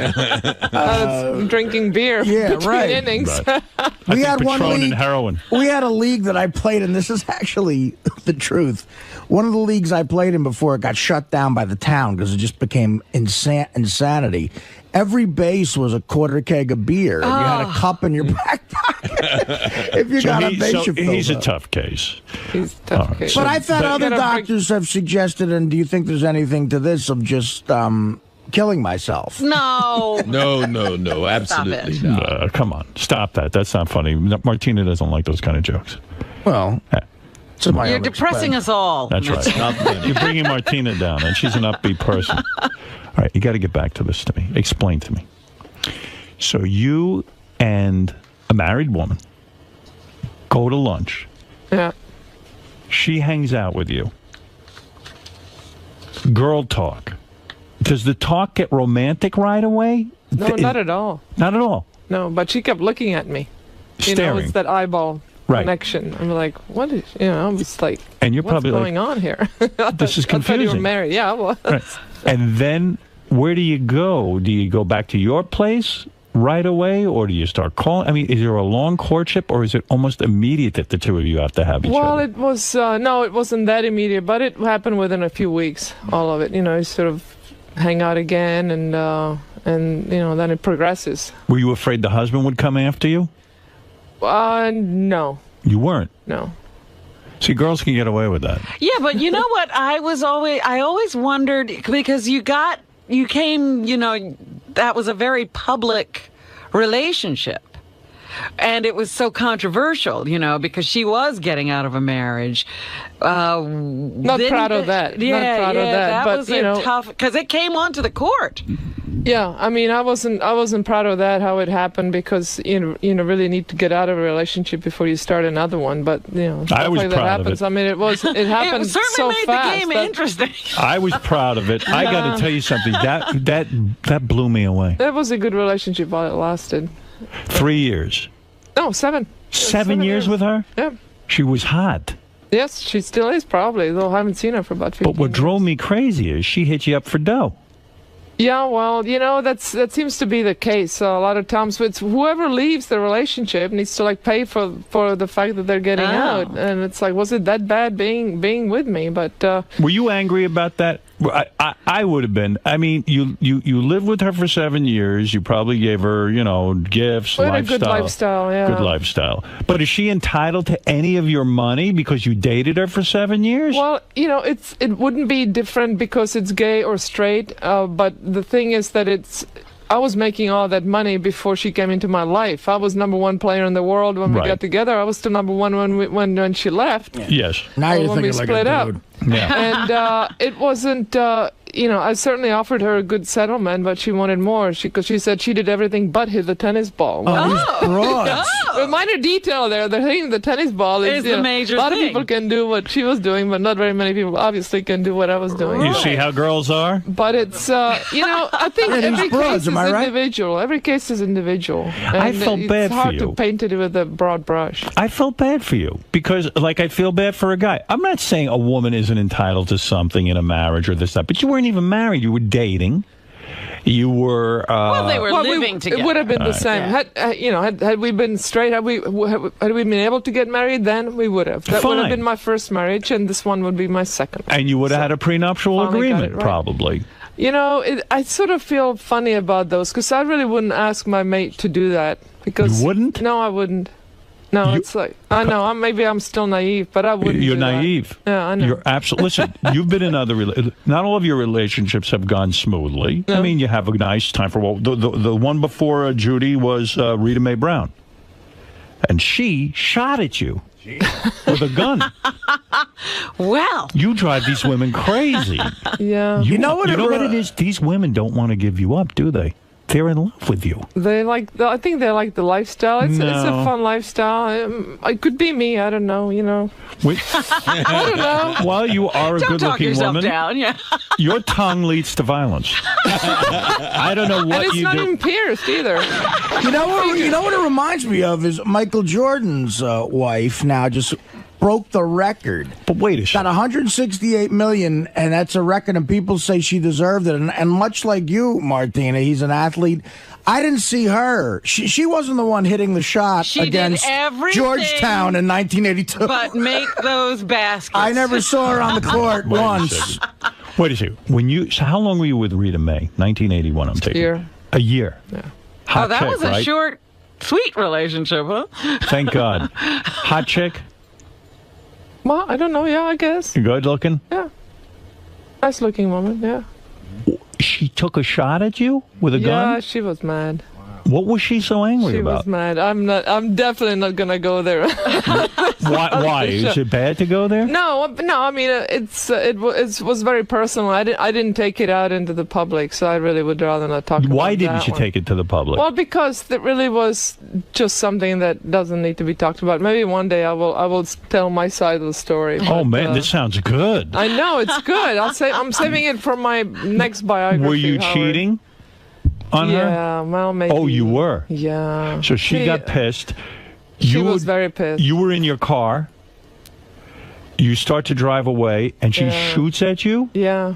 But she said she didn't really shoot at me. She just shot to warn me, but the bullet came about 10 inches by my face. Some warning. Oh, my God. That was a close call, yeah. What is it like when a bullet just misses you? It wasn't pretty. Did you shake? Did you cry? I got the hell out of there. And then I cried later. Did you call the cops? No. Why? Well, because nothing happened. Hold it. If somebody shot at me, I'm calling the cops because they could do it again. They could shoot at somebody else, even, in their anger. She was in shock. She was in shock. It was. You're very understanding. Where did she get the gun? That I don't know. It's a free country. You can buy a gun anywhere. You can buy a gun anywhere. Yeah, but you didn't know her to be a gun owner. Well, I didn't know that she would want to use it. How did this come out in the papers and so? How did people? It didn't. It was actually somebody else that I think wrote about it, and then it came. I didn't write about it. You never would have gone public with it. No, it's just too private. You got to take a page out of the great Sean Connery's book and give these women the backhand. Stop it. Yeah, I mean, that's what they need. Just be quiet. Artie, come on. She's a woman, too, though. What's wrong with that? Oh, shut up. She can't beat up another broad. That's ridiculous. No violence in relationships. This woman shot at her. But wait a second. Hold it. Should I just whip you up, Yes, beat him up. Yeah, guys beat women because they can get away with it because they're stronger physically. They should not never do that in a million years, but another woman? Artie, come on. It's not the right answer. Artie. Martina. Martina. Two broads can fight. She's an athlete. It would always be a mismatch. Wait, she's not a man. Martina, I don't understand something about your personality. I don't know you well. In fact, I don't know you at all. But if somebody... But you would like to. I would like to know you. I would. We'll go to dinner? I would like to go to dinner with you. I want you to turn me. Howard will never come back. She could turn you lesbian. I want to become a lesbian. I think I am a lesbian. Martina, if somebody shot at me, I could never sleep until it was somehow resolved. In other words, I would be nervous that they would want to do it again. No, that wasn't going to ever happen. I knew that. How did you know that? Did you talk to her? Just because of what happened afterwards. I mean, she was in shock. She literally couldn't move for a couple of days afterwards. Wow. Yeah. Wow, you must have really pissed her off. It was a bad moment, but again, God, it's like another lifetime. Yeah. You talk about it. It's like it wasn't even you. It was That's a wild story. It was. You know what someone once said to me? They said, boy, Martina was really bold in her day before she got settled down. She would just go up to a woman that she liked and she'd just stare at them. That's not true. I know, but when this person said it to me, I said, what do guys do? But I never did that. I would be too embarrassed if they didn't stare back. I'd really literally let them come to me. You're like Burt Reynolds. I think I was too scared that they would say no or that I would embarrass them. I completely never went after anybody. I would, check them out up and down, check the body curve. Were you scared to go? That was it. Were you scared to go back home after that? No. Not at all? No. You were brave. It was awkward, of course. But how did you know it was safe? Well, because the gun was no more there. How did the gun disappear? How did you know it was Well, there were gone? some people that lived in the house, caretakers. So they were sort of taking care of the so they witnessed this and they said, we have to now take care of the situation. Yeah. That's unbelievable to me. But that was at your house? Yeah. Oh. All right. Charlottesville. Let me ask you this. Was it weird That's to why you? I think it's not a good thing to have guns in the house. Yeah, I would say so. But later on, Rita Mae Brown and Judy Nelson hooked up, right? They became a couple. That was pretty weird. Was that a revenge thing against you? They apparently had a good time. But it didn't last very long. I think it was like a year thing. I don't know, but that was weird. Well, like if one of my ex-girlfriends hooked up with I don't know, like someone that I dated before that, like it would seem like a revenge tactic to me. Like all of this commotion goes on around you. That's what I admired most. You have all these women shooting at you, suing you. I mean, it's like an interesting life. You're like a drug to these. You women. don't know the half of it. Oh, I can imagine. Orgies, I bet. No, I missed out on that. I don't believe it for a minute. I know you don't, but honest to God, I mean, it's God. Never is two my women witness. at once. No, I don't believe it. No, well, I know. I don't. I always thought I would have a three-way somewhere there, but it just never happened. Boring. Is there a great story somewhere in you where when you were #1 tennis player in the world, a very famous woman, and you hooked up? Is there anything like that in your past? Unfortunately, no, that didn't happen either. I think there's more of a book in you than we know. I think there is something like that. No. There were some possibilities, but it just did not happen. Damn. I missed out on a lot more than you think, you know? I thought Robin was falling for you. Robin is, you know? I can't even get serious. Martina to dinner. No, I feel like I heard, and you were kind of interested in Robin. I think you were. Not interested. I'm interested in her as a human being. I am married and she's straight, so it's like perfect match. Right. We can just go out and have a good time, and there is no stress. She actually gives me advice on men. Yeah, I did. What you think about Florentine? Have you met Martina's wife? No, we're never in. You know, she's always traveling. But I brought for presents business. from her for you. Is that right? Is she super hot, Martina? Is she younger than you? She's cute. She's young. She's older. Older? She's, a couple of years older. I am shocked. I know. I am shocked. I always pegged you for the younger, hottie. Well, it was weird because I went from always being the youngest person in the room to now being the oldest, except for my maid, who is older. But you've dated older women before, right? Yes. Well, most of them were older. Nancy Lieberman, basketball player, was older than you. Yes. No, she's younger. She is? She's younger. Yeah. But golfer Sandra Hine? Haney. That was when I was like 19. Of course she's older. I was 19 years old. That must have been hot. You, a 19-year-old Martina Navratilova, and an older woman. And Sandra Heine. Heine. You and Sandra Heine. And what a name. But the thing is, people. I lived with the women that I was with. I lived with them. So it was very public. Everybody. What do you do to these women to get them so crazy? Teach me. Let me sit at your feet. Well, we're gonna have to go out. No, seriously, what is it? Do you? Is it the? Is it technique? Is that what you're asking? They always say that women make better love to women because they'll spend time caressing, the foreplay. Now, I know Beth doesn't even care about foreplay. Mm-hmm. She must much. be very hetero. She's super hetero. Just Grand Slam, thank you. Wham bam, thank you, ma'am. But I think she's super hetero. Who knows? It could be an act. You get these girls around Martina. She didn't know she liked all that touching. What a powerful woman you are. Well, thank you, Howard. Super impressive. Forget the tennis accomplishments. Forget the tennis. I know, it's just, It's amazing. By the way, she do you have a technique? Do women say you're just great in bed? Like I said, Howard, I had no complaints. You and your lover now have been together 7 years, your wife. I think not a legal wife, but one day, hopefully. Let's hope. When this nation wakes up to human rights. Of course. When two people are happy, let's let them do that, whatever they want. Leave everybody alone. Let people find love where they can. I'm so with you on that. The gender shouldn't matter, right? Absolutely. Yeah, I'm ready to turn fruity. I got to do something. This sounds like fun, right? No, just equality. Sounds like fun. Yes. George, you're not officially married yet, are you, to Brad? Well, we can't be. Arnold Schwarzenegger's in the way. Right. The California legislature passed the same-sex marriage. Would you marry him if Arnold Schwarzenegger said, it's okay. Would I marry Brad? Yes. I would, and you have an invitation to the wedding. I would go.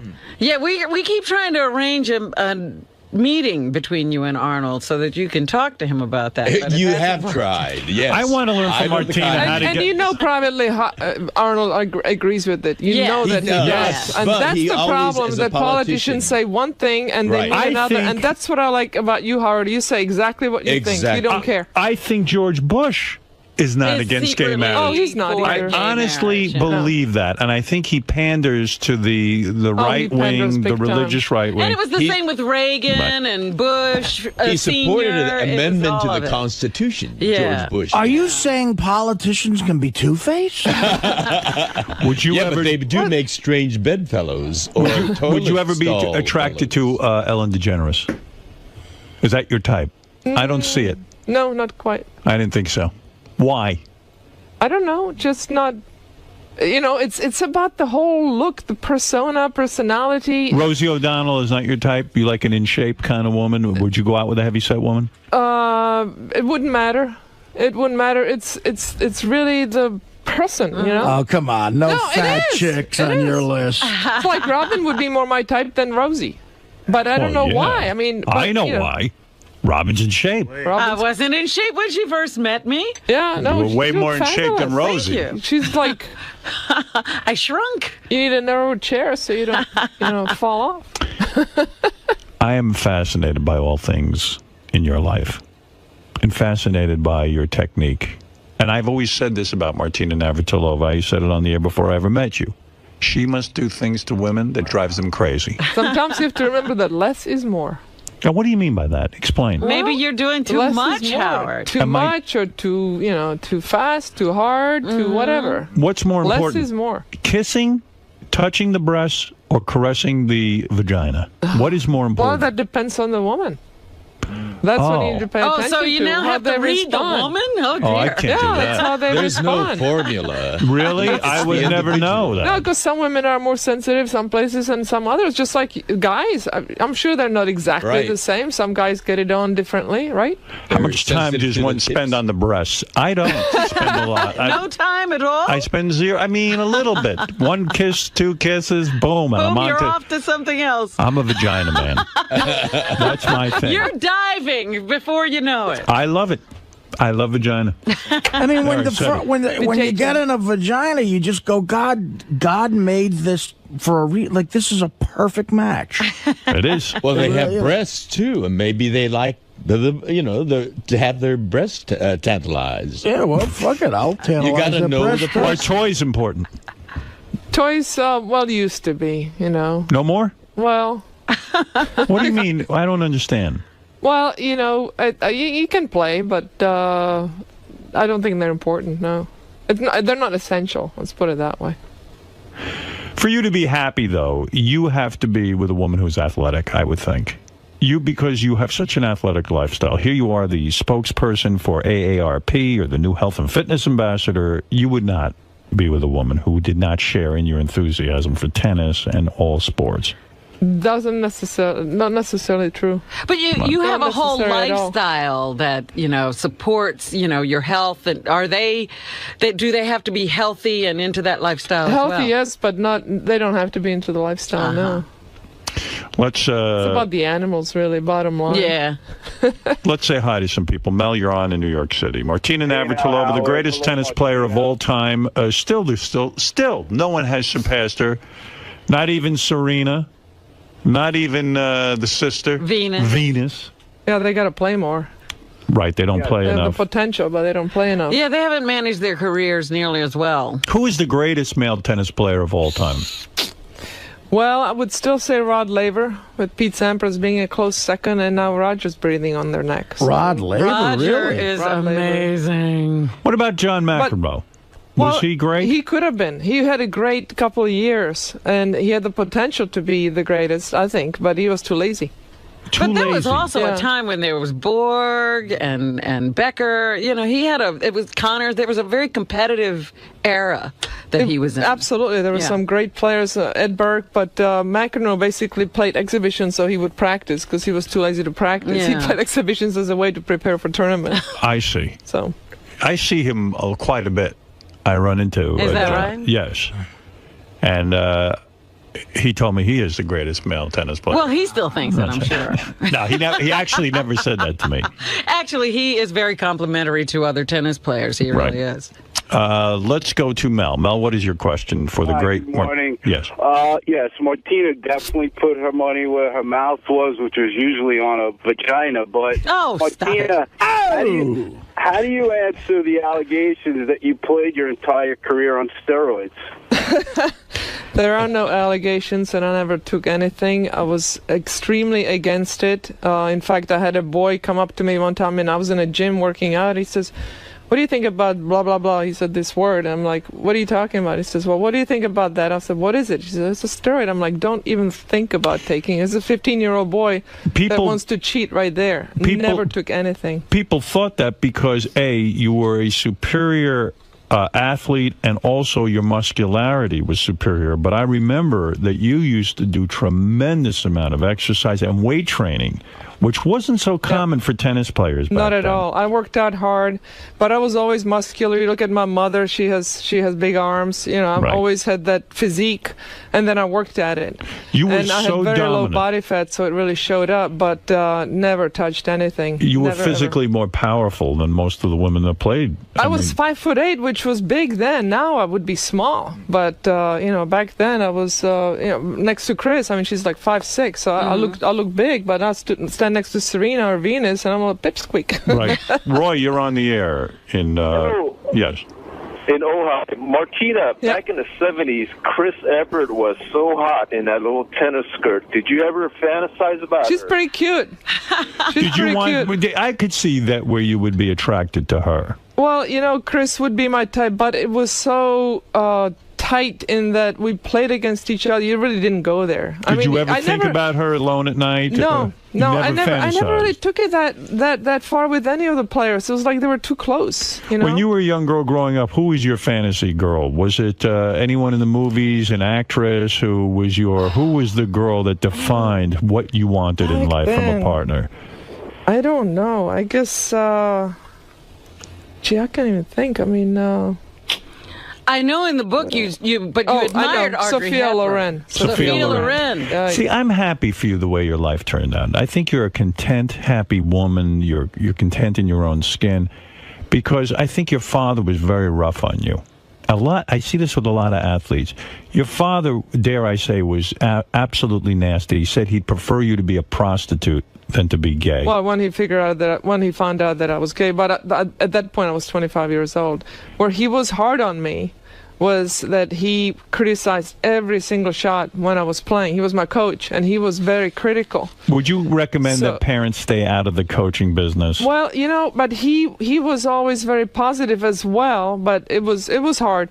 But when he turned to you and found out you were gay, at 25 years old, I don't care how old you are at that point, when your father, your mentor, the guy who was your coach, blah, blah, blah, blah, blah, he comes up and says, I can't stand your lifestyle. I would prefer you had been you sleep with a different man every night. Right. Yeah. As long as it was a guy instead of a woman. Do you cut off relations with your father at that point? No, not at all. Really? We didn't talk as much, but we were still speaking. We never stopped speaking. And we resolved, because he said, you know what, I don't understand. I'm going to learn more about it. And then he read some books about homosexuality, and he figured out that he really didn't do anything wrong, that I didn't do anything wrong. And how long did you not talk to him for? No, we talked. We never did. We always spoke. Yeah, we never not talked. Why were you always the good daughter? Why do you think you never rebelled? Why do you think the you older child syndrome? You know, I was always trying to please my parents. My mother divorced when I was 4 years old, and I was always trying to make sure that she was happy and didn't give her any trouble. I was such a trouble-free kid. It was a joke, actually. But it's a big burden for you to carry, to always be the person who pleases the parents, right? So when I get criticized, I take it very personally. You do? Yeah. When you would get criticized? I take myself too seriously. I try to ease up a little bit. So when reporters and people who comment on sports would be critical, Terrible. Martina's not this, not that, you would go into a major funk. Well, I would just try to figure out why they said that, because it really wasn't true. If it's true, then I sort of, you still rebel against it, but then you accept it and say, okay, I can get better. But when it wasn't justified, that's when it's not fair. In other that's words, when it really bothered me. You really shouldn't have cared that much. It shouldn't have mattered that much, but it mattered to you because you had been so criticized your whole life. Yeah, I think so. Well, it wasn't criticized. It was that something was wrong with every stroke, that I hit. So it's like, come on, I can't be that bad. But it kept me coming back. But what happened also is I shut my father out. I wouldn't listen anymore. So I still do that now. I don't listen because I just shut people out. I can be in a room of 20 people and completely read my book and not care about what's going on. Because that was your defense mechanism. That was my defense against a very critical father. Yeah, I was just to wonder, because the criticism was so bad at certain points, how you turned it off and then kept going forward. Well, I just, learned from... So when you're in a relationship with your wife, now, do you turn her off? Do you sit there sometimes and zone out and tune out? And she says, Martina, you're too distant. I can't take this. No, she says, where are you?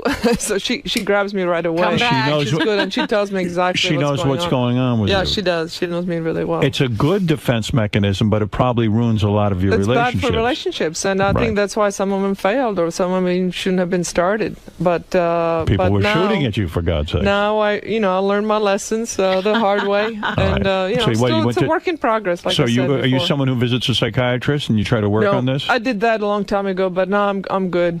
I think I'm figuring it out. Did you have a sports psychiatrist for games and stuff like that to learn to visualize and all that? No, never did. Wow. I sort of figured it out on my own. Billie Jean also helped me out. She was into the psychology bit, but that was, again, very late in my career. I had great coaches with Mike Gestep and René Richards. You and I have to sit down and talk about sex one time. Hardcore. I mean, off the air where you can really tell me what's going Howard, on. I don't know if I can teach you anything, really. No, I'd like to know what you really do in the bedroom. I am sitting here fantasizing. I see fingers, I see toys, I see fists. I don't know what goes on. Fist? A fist. Oh I see a fist. That's right. Oh, my jeez. I don't know what you're looking at. You have no idea what's going on. I see tennis rackets. That kind of fist. I see tennis rackets. I think you may see Martina punching you in the face. I tell you what I used my tennis racket for one time. It was very useful. Stone crab claws. I didn't have a hammer in the house. I used the butt of the racket to break down Really? crab claws. I had stone crab claws. I could not break those open. You needed a tennis racket. No, I could see a tennis racket as part of the sexual thing. I'm with Martina Navratilova. I'm a woman. I go, listen. What is the string tension on that? Not string tension, the handle. Could you know what I'm saying? What grip size? Thank you. Martina, you are delightful. All right, Howard. Thanks. I tell you, listen, I really do want to speak privately with you about your sex life. I see Mexicans tied up in the corner of a house. Don't even ask what I see. You know what's fun to do with a tennis racket? If someone falls asleep in the sun, put it over their face. Oh, that's great. That's a good one. They look like wake up like a waffle hour. Did you ever the try uses that? for a tennis racket, spaghetti strainer. We could go a on lot and of on. things. Martina, I love seeing another you. book in this. I congratulate you on all your successes on and off the court. All right. And let me tell you, no woman has ever shot at me, and I only wish they would. I only wish they were passionate You about leave it. and they say, good riddance. Nobody gets that upset. You're like No Richard one. Pryor or something with these Nobody marriages. gets upset when I leave. Yeah, And it's a that's big not good. source of my depression. Also, you're not leaving anymore, see? You're in bed getting hooked up. Oh, yes, we are. Excellent. Going ahead with the marriage. All right. Martina. Yeah, how is that going, by the way? We don't hear anything When is this about gonna happen? details. Yeah. Well, Beth has said to me, now D-Day? she's figured out what our wedding is going to be. Oh, she has. Okay. Yeah, we figured it out. Okay. I don't want to say what it's going to be yet. And then we have sort of fantasized about a time when we will do this. Mm-hmm. So we don't have a date specifically, but now we are talking to someone who plans these things. I see. You know. Wedding Well, planner. you think I'm nuts? No, What are you absolutely. saying? I think. Do you think it'll end in disaster? I hope not. I don't think so. Beth really loves you. And you really love her. I do, but, you know, what happens? Just keep talking and But look how things go wrong. keep it interesting. You know what happens. You haven't but I figured think out... you're old enough to figure out what you want. I mean, hope that's so. you know, we've done all the misses. Now we got it right finally. We do, Hallelujah. right? Yeah. I'm hoping Absolutely. he has it right. I'm just saying, do you know what you get the tempted, things though? are that take you out of a relationship? Oh, yes. My father was very critical, and I hear his criticism, and I can read a book in a room full of people. Now I have an answer. Wait a second, Martina. Seriously, you know what happens. You're in the great relationship, isn't that? And then something happens, you meet someone, and wham! Is it always a meet someone? That's what Martina's story is. Yeah, well, again, that was like 25 years ago. No, that wouldn't happen anymore. One of these young chicks comes by, and boom, boom, boom. The next thing you know, That you would can't be no resist. boom, boom, boom. No boom, boom, boom. Well, good for you. It's sort of like looking at a movie. It's like, you know, watch but don't touch type thing. I see. How do you keep But your I sex? don't even look. But how do you keep your sex life active? How do you keep the magic? What is the secret? Staying close. Staying emotionally connected, then the sex just happens. I mean, it's not sex, it's making love anyway. I see. Yeah. You don't want any Stay part of close. that making love, do No, you? no, no. I want sex. Yeah, well, see, I think that's the basic difference between men and women. You're Bottom telling line. me you've matured so much. You leave this studio today, one of my, I don't know, the girls who work here, hot secretary, comes over to you, puts her face in your lap. I mean, gets that forward. You're saying no. I'm married. Absolutely. You're a better woman than I am. You really are. Martina 𝗦𝗫𝗀 has now the honor of being the AARP's new health and fitness ambassador. She tried to help Artie, but now she's thinking of resigning her post yes. at AARP. Artie stumped her. Artie's I think you had a good crack, answer. so to speak. I think you had a good answer for Artie. Play basketball. Do Right. something you enjoy. Yeah, I like that's a that, good- Artie. All right. What do I owe you for that? Join the league. And for more information about Martina and what she's up to now and the AARP, you can go to aarpfitness.com. So this is primarily for people who are altacockers, like in the 50s. And You need to stay active. how to stay active, how to stay in shape. Healthy. Yeah. You know, I mean, it's healthcare is getting more and more difficult to get, and the older you get, the less you do, and then you become less healthy. So it's all about staying active, not really worrying about your age, and getting out there and having a good time, and staying fit, and then you don't need those prescriptions and drug prescriptions, and That's right. You stay healthy. And that's it. That's the end of it. having a good time. You know, I refuse to grow up. Enjoying life, I yeah. refuse to grow up. What is it, Mark? Yes? Hey, Martina. Yeah. Hey, it's an honor to talk to you. I'm a big tennis fan. Hey, two quick questions. Did you feel like honored that Martina Hingis' mom named her daughter after you? Is that true? Yeah. She did, and that's a very, I was expecting some weird question. That's a very nice question. Thank you for that. Yeah, what do you sure you're calling into the right show? What the second question is, we don't know yet. No, the But question no. I mean, did you go down on Martina Hingis? But she did, I played against her mom, Melanie, when we were juniors, and she named her not because I became a great tennis player as much as because I left the country and stuck it to the communists, stuck it to the system. You did. And say, I can do it better than you, and that's what she was sort of proud of, and that's what most Czech people are proud of, it. I stuck it to them, and You are a and went off terrific on my woman. own. You really have some interesting history. And here's my second question. Did you get that picture I sent you of my feet? Is Anna Kournikova and Maria Sharapova your type? Of course. No. Anna Kournikova is not your No. type. Oh, I don't believe that. No. That I believe is not No, truthful. Well, thank you, Martina Francis. Monica Bellucci's my type, if you want to know my type. Boy, I love that Anna Kournikova. What an ass on her. Bob, certainly you must have an abnormal question in Paramus, New Jersey. Hey, good morning, everybody. An abnormal We're question. looking for abnormal questions. Of course. I mean, what kind of question would After all, what is normal about a cycle and a washing machine, right? But that is an honor when no one names their child Howard. I think there are a lot more Howards I don't coming see into any. the world now. I think you'll see that now. Yeah. You do? Yeah. We're why still not? waiting. I'm still waiting for somebody to die and leave me a bunch of money in there from their will. That would be cool. Yeah, I keep waiting for that's that. a real fan. Go ahead, Bob. One final question, then Martina has better things to do than to sit here all day. What is it, Bob? Martina, I was just wondering what kind of panties you were wearing. Now, there's the question with it. Martina. You really have to know? Do you wear a thong? No. You don't? Why? No. Grandma panties? Nope. You don't wear panties? Look at you. You do not wear underwear? Nope. Wow. And what about your pants? It's more comfortable. You just wash them. You wash them more. You wash them. Look at you. Robin, what do you think of that? I'm shocked. I love that answer. Well, good for you. And now I know why you're so lovely. That's why I don't have a panty line. I don't have to worry about it. Good for you. Martina Navratilova is in shape, by the way, and she is an excellent ambassador for the AARP. Certainly, as we age, you have to stay in shape, and you have managed to do it gracefully. You have to be active in securing your health. And play basketball. And go on my website, find out more about what else I do. Yeah, find out more. Paint with tennis balls. I talked to them about that when you were. I saw that when you were doing the French Open. Is that what you're doing? You paint with tennis balls? Yeah. That sounds like a lot of nonsense. It sounds like it, but go look at the picture. It looks good? Fabulous. Yeah. Do you have one, Robin? I don't have one yet. Are you going clubbing? I'll bring you a painting Are you going clubbing this weekend with Robin? No, I don't think so. Is that where you hit people over the head with in one place at one time. No, not that kind of club. I would love to go dancing. No, you would? Really? But I need a couple like tequila margarita thingies before I go. Robin, we're going to the cookie party first, and then we're going to dance. They're going to dance.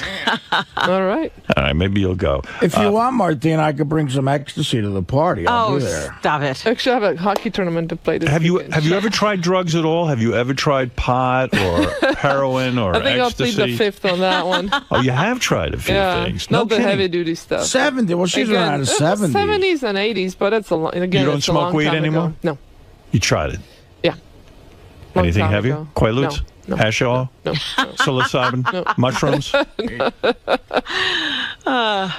Well, I'm a lightweight. I'm such a lightweight that when I painted my fingernails this morning, I got high off the nail polish. Oh, I would love to be like that. I'm a useless lightweight. One beer and I'm happy. Hey, I have a question, a tennis-related question, real quick. Do you think, was there any professional male from your era that you think you could have beaten? Oh my God, he's always with. He's hung up on that. This, Depends battle how old of the they are. sexes. Well, I'm curious. You know? I'm curious. Do you think, was there a guy that...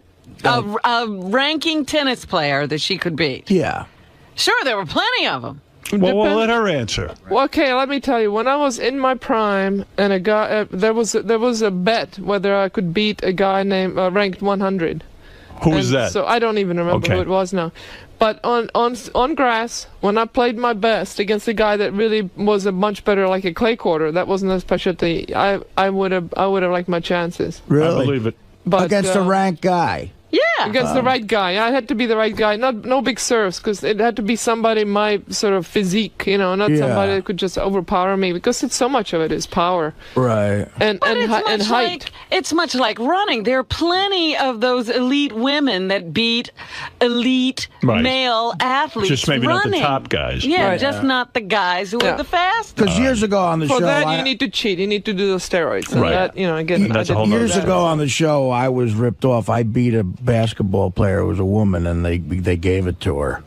No, gave her that's another story. Well, you fouled out or something. I don't know. Martina, thank you. AARPfitness.com. We're going to take a break. We'll be back right after these words. Martina, how'd it go in there today? Excellent. You had a good time? I was on the couch for a long time. I was like, God, he didn't go to a commercial. This is great. Howard wanted to talk a lot about your sex life. Yeah. Is that hard to talk about? Well, I don't talk about it that much with my friends, so kind of talking about it in public is pretty much the same thing. It's like, too much information.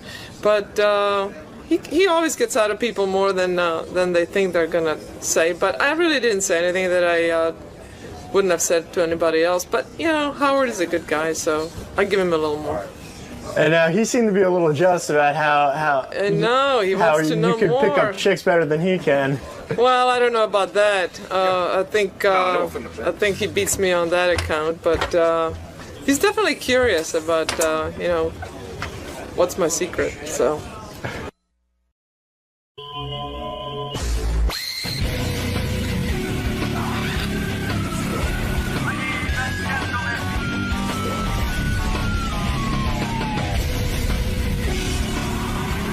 How you doing, Big Shot? How are you? You know, the Grammy-nominated Lisa Lampanelli is here. I can say I knew you back when. When I was the big hairy cunt who didn't hardly get paid. I know, I had to suck a dick for stage time. You know that I'm fabulous and have good tits and a tight box. You know, it's really working out. That's what I'm going to call my next album, and that'll really be Grammy-nominated. I'll totally win it. Big tits, tight box. LL, motherfucker. Deal with it. Hey, thank you for the ending. Thank you very much. You're not just cute, smart too. Oh, thank you. Genius. You've got me vexed right now. Oh, I love that. Wow. I don't even know what that means, but it's hot. Neither do I. And then the X in it, how bad could it be? Exactly. So what's up? Nothing. So you're making a big push here today. Yes, I am. I'm announcing my big Grammy nomination, and I'm also announcing my Carnegie Hall date. I got booked at Carnegie Hall in May. Look at you. I know, and I still got the chinchilla coat, even though I got hate letters from some HowardStern.com viewers last time. They can fuck themselves because dykes don't like me wearing fur. Well, too bad. Lick it, bitches. Enjoy. Don't you hate it? The people who hate fur, all these people who can't afford it. Exactly. Exactly. You're poor. I'm not. If they could shell out some cash, maybe they'd be. If they were fabulously wealthy Grammy nominees like me, if I could talk, it's fucking 4:30 in the morning. What do you want from me? I'm on West Coast time, bitch. Lisa Lampanelli's here. She's excited. She's up for a Grammy. She really wants to win bad. She doesn't think she's going to win, though. Because she's right. Most of the people who vote for the Grammys don't even listen to the records, especially the comedy category. She's a glamour girl. Good to see you. She's a glamour girl now. That's dangerous. You could fall into that category where you get too good looking and you won't be funny. That never will happen, because if I stop making money, I'll get fat and ugly again and grow a mustache. I give a fuck less. I like money. Big celebrity. Money is more important to you than looks. Absolutely, because once you have money, the more dick you could get. I think we've established that over the past year. Yeah, I believe so. That's what it's all about. Sure is. Tell me, I'm excited for you. You're going to, Artie, I don't know why your mic never goes on, but Hello, Lisa, testing 1, 2. Lisa, you're excited because you're up for a Grammy. I can't believe it, dude. I can't believe it. I think when was this announced? This was announced, dude, I know, Wednesday or Thursday of last week. I'm laying at the pool at Canyon Ranch Health Spa. As you know, I'm very wealthy. I own a place there. Right. Do you own a place at the spa? Yeah, isn't that cool? You mean at Canyon Ranch you own a place? A house on the spa property. Wow. Yeah, I get my own room. It's a house, you whore. What's the thing like that cost? You know what? It was $1.25 million, which to me is very good. Yep. But it's a small. It's 2-bedroom. But how much room do I need? Is that in Arizona? Yeah, Tucson. And you fly out there. That's where you rest and relax. Do you have friends out there? I'm starting to make friends. I have 3 guys out there who I don't bang yet, because remember, I ain't banging for a while, except my security guards. So I've got So I just date them, and I have dates, and we go out to dinner, and I work out at the spa, and I do the spiritual coaching. Because as you know, I'm very spiritual, Robin. So you're healthy and you're happy. Yeah, I can't believe it, dude. It was like the worst year of my life, but the best now, you know? Why was it the worst? Guards. What was the worst year and best year? Well, bad breakup, and then you go through it, and then you come out the other side, and you say, hey, my tits look good. I'm still Lisa Lampanelli. I'm Lisa motherfucking Grammy nominee Lampanelli, son.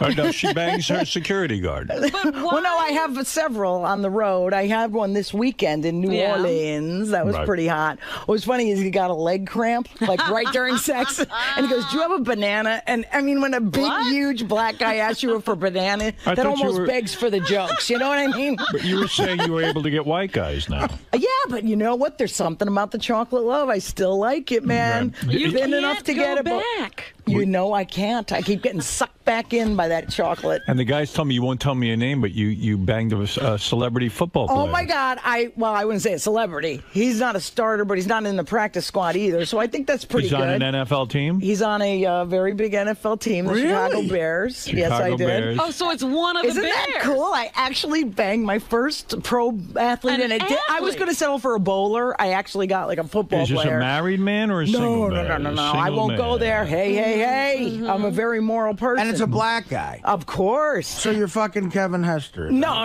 It's I don't even know who that is, but I will tell you this. This guy tracked me down through the website, invites me to a game.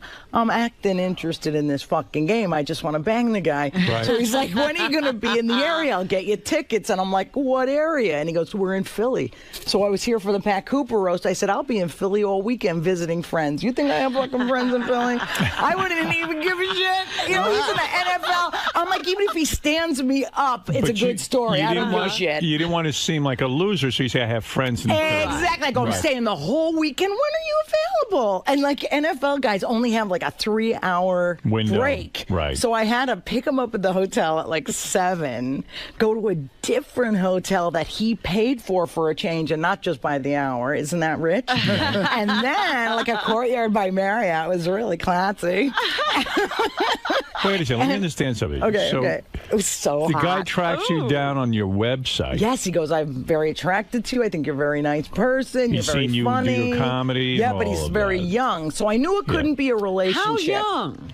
I can't say the exact age because you'll figure out who it is because some asshole But looking up on the website. Right. In his 20s. Wow. Which is weird because I'm 46, and in 20 years we'd look like driving Miss Daisy. So this is not going to work out. This is a young colored guy. This is no good. Right. So he's seen your act. He knows how funny you are. Yeah. He's attracted to your persona. He likes the way you look. And he goes, I like older white bitches. They my thing. Oh. Why that. couldn't you bet? What a romantic guy. Older Somebody white lays bitches. that line on you, you melt. You sure do. And when they leave their socks on, too. Oh, Was he a hardcore black guy? Like, no, you know, like very nice. No, very nice Southern gentleman black guy, but with the nice, beautiful. Well, from Lisa's impression, I can narrow it down. Look at her. It was Amos and Andy she dated. So wait a second. That's right. Drive down to Philly. Why do you have to go to a different hotel room than the one he's in? Because they're not allowed. Security is on the floor of every NFL team. Okay. And if you get a fine, if you bang some chick in your room. So you can't even bring girls upstairs. It's like being in college. You could get a fine, but since he's a rookie, he can't be affording no fines. Wait a minute. Okay, so you're giving away he's a rookie. I don't mean rookie. I don't mean rookie. He's a new kind of guy. He's not like he's a billionaire yet, but he had a very nice blinged out watch, which was real diamonds. And he paid for the hotel. Exactly. And you know what? So he takes you to a hotel. In other words, there's no discussion like, let's go to dinner. Absolutely not. Do you say to him, look, you don't have to let's go, bitch. I swear to God, I don't care, Howard. If I'm dating a guy, I don't put out no more because that's a nice thing. You work up to it. Wait, you said to the guy, look, I'm not going to play games with you. I didn't even have to say it. He gets in the car.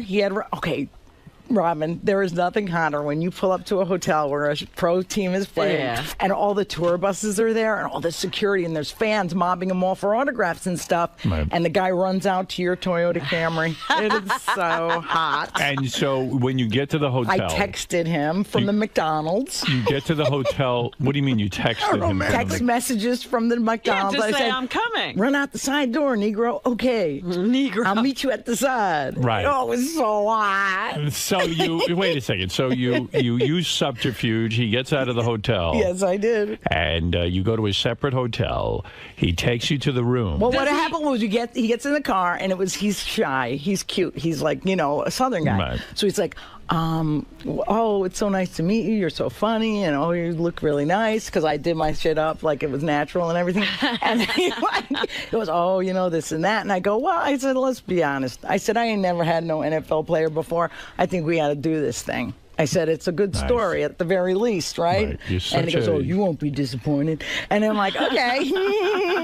So we go and we like go to this like courtyard by Marriott, and like he gets the room. It was really hot. He ran in and came back with the key. Yeah. And then we went in the side door and No kidding. Yeah. You stripped down nude in front of him? No, they do that. They take your clothes off and shit. This is hot. Thank Real God. black man or light-skinned black man? You know, he's a rather mocha.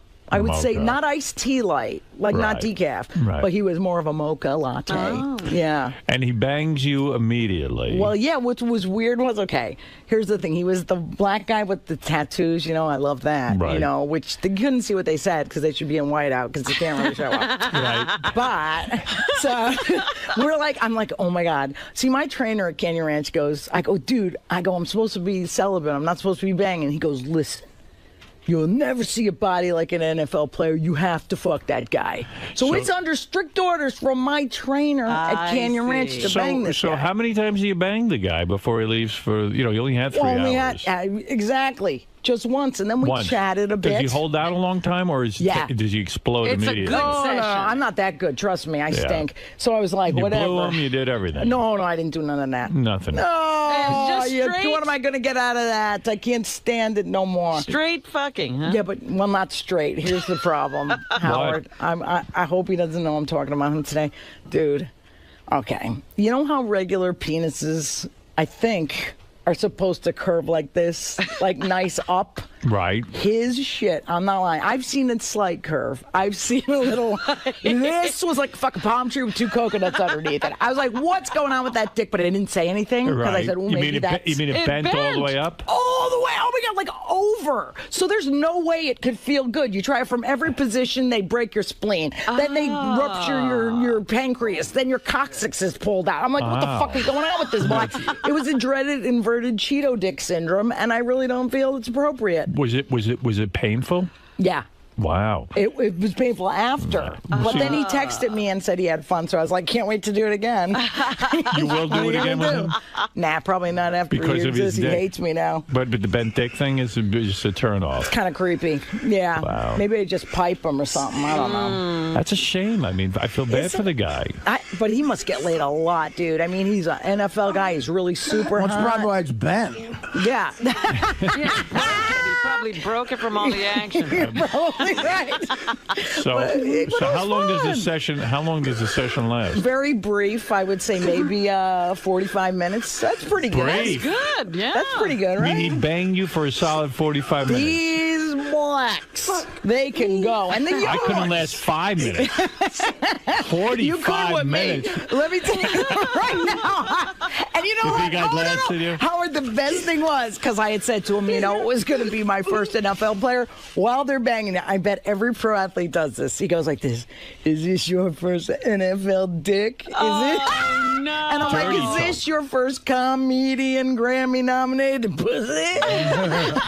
Oh, you two are charming together. What a couple. Oh, my goodness. I would say the romance was flying that night. I wish you would have recorded it. After he finishes, how much time, after he finishes, I wanted to tape it. After he finishes, how much time do you actually spend together? Like no, 2 it was minutes? like fun because I knew he had the deadline. They had the team meeting at 10. Right. So we had a split. I had to drive him back. Right. And he was like, oh, we have to do this again. What's your schedule? Because I'm always figuring I'm not good enough to really squeeze into your schedule. So I'm like, oh, okay, I'll let you know. And then we kind of text back a few weeks. But it's weird. Yeah. Like, not weird, like, but I'm like, what do we really have in common? What do we have to say to each other? Right. But I'm going to Chicago in January. So maybe, hey, who knows? Yeah, well, maybe we'll go to the Keep game. your options open. Oh, that's the thing, too. He goes, oh, I almost forgot. Here are your tickets for the game tomorrow. Oh. And I know that I'm not really in Philly, that I lied and I said I was going to be there. I'm driving back to Connecticut to see my family, which is weird to face them after, you know, you fucking an NFL guy in a hotel room, but whatever, we'll see past that.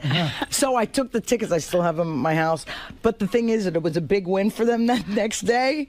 And he goes, how'd you like the game? And I go, oh, it was good. How'd you like the big win? Oh! That was a great save someone on your team made at some point. Maybe your vagina helped him to play. You know what? I feel it did. Yeah. It's magic. Well, did he get any? The whole did he get team any? should keep you around. Did he get on the field at all, or is No, he that, of course not. He's a real He's scrub. injured. He has an ankle. Oh my God. Oh, you keep on. We'll get the name. Oh my God. Well, you know what's funny, man? He's a good kid, and I never wanted to say his name, of course, because he probably has a girlfriend because he's black. Right. And that's what they do. All right. So I you didn't never know that. Robin. All right. Well, listen, now you're nominated for a Grammy. I can't believe this. Is very exciting. He'll be calling now. Oh, He'll be calling you would again. think. Now, I remember when Sam Kinison was up for his Grammy. I went to the Grammys with him. Right. And he was really nervous. He wanted it bad. He really wanted the Grammy. He felt that he deserved this kind of accolade. Right. And it would have given him some credibility. And he had everything, the speech prepared, the whole deal. Oh, boy. And if I remember correctly, he lost to, this was insane, 𝗦𝗵cie𝗄𝗿𝗍. Yeah, right. Which is a musical group that is not funny, nor are they good musicians. Right. So it's like insane. And Sam was out of his mind over it. Really? And his theory, and I know you have the same theory, is that the people who vote for the Grammys, particularly in the comedy category, probably never even hear the album. They go with the biggest names that they can find. Exactly, because you know the names on this list is pretty good. Who are you up against? What is the other? It's pretty good, actually. I wouldn't mind losing to any of them except one. Okay, George Lopez, very good. He's a good guy. Funny spick. Funny guy. We've got this Stephen Wright. Funny Jew. Been around a long time. That's the thing. I think he's going to take it because it's the Jew sympathy. You've been around a while. You're going to die. You are mad about you. Whatever. Right. Harry Shearer. Oh, another which good guy. I love him, and I'm a huge fan. But those fucking Flight of the Conchords, let me tell you What something. is Flight of the Conchords? These two freaks from Australia who had a show on HBO on Sunday night. Yeah. And they're hip and cool, and there's nothing I like less than hip and cool. Right. So if I lose to those, I'd rather see Dirty Spick Lopez win. I got to be honest with you. You know what I mean? I can't You take don't get this. any problems with all the language you use about black people What am I gonna and do? Spanish people? These blacks, they enjoy me. The chinks love. Everyone enjoys it.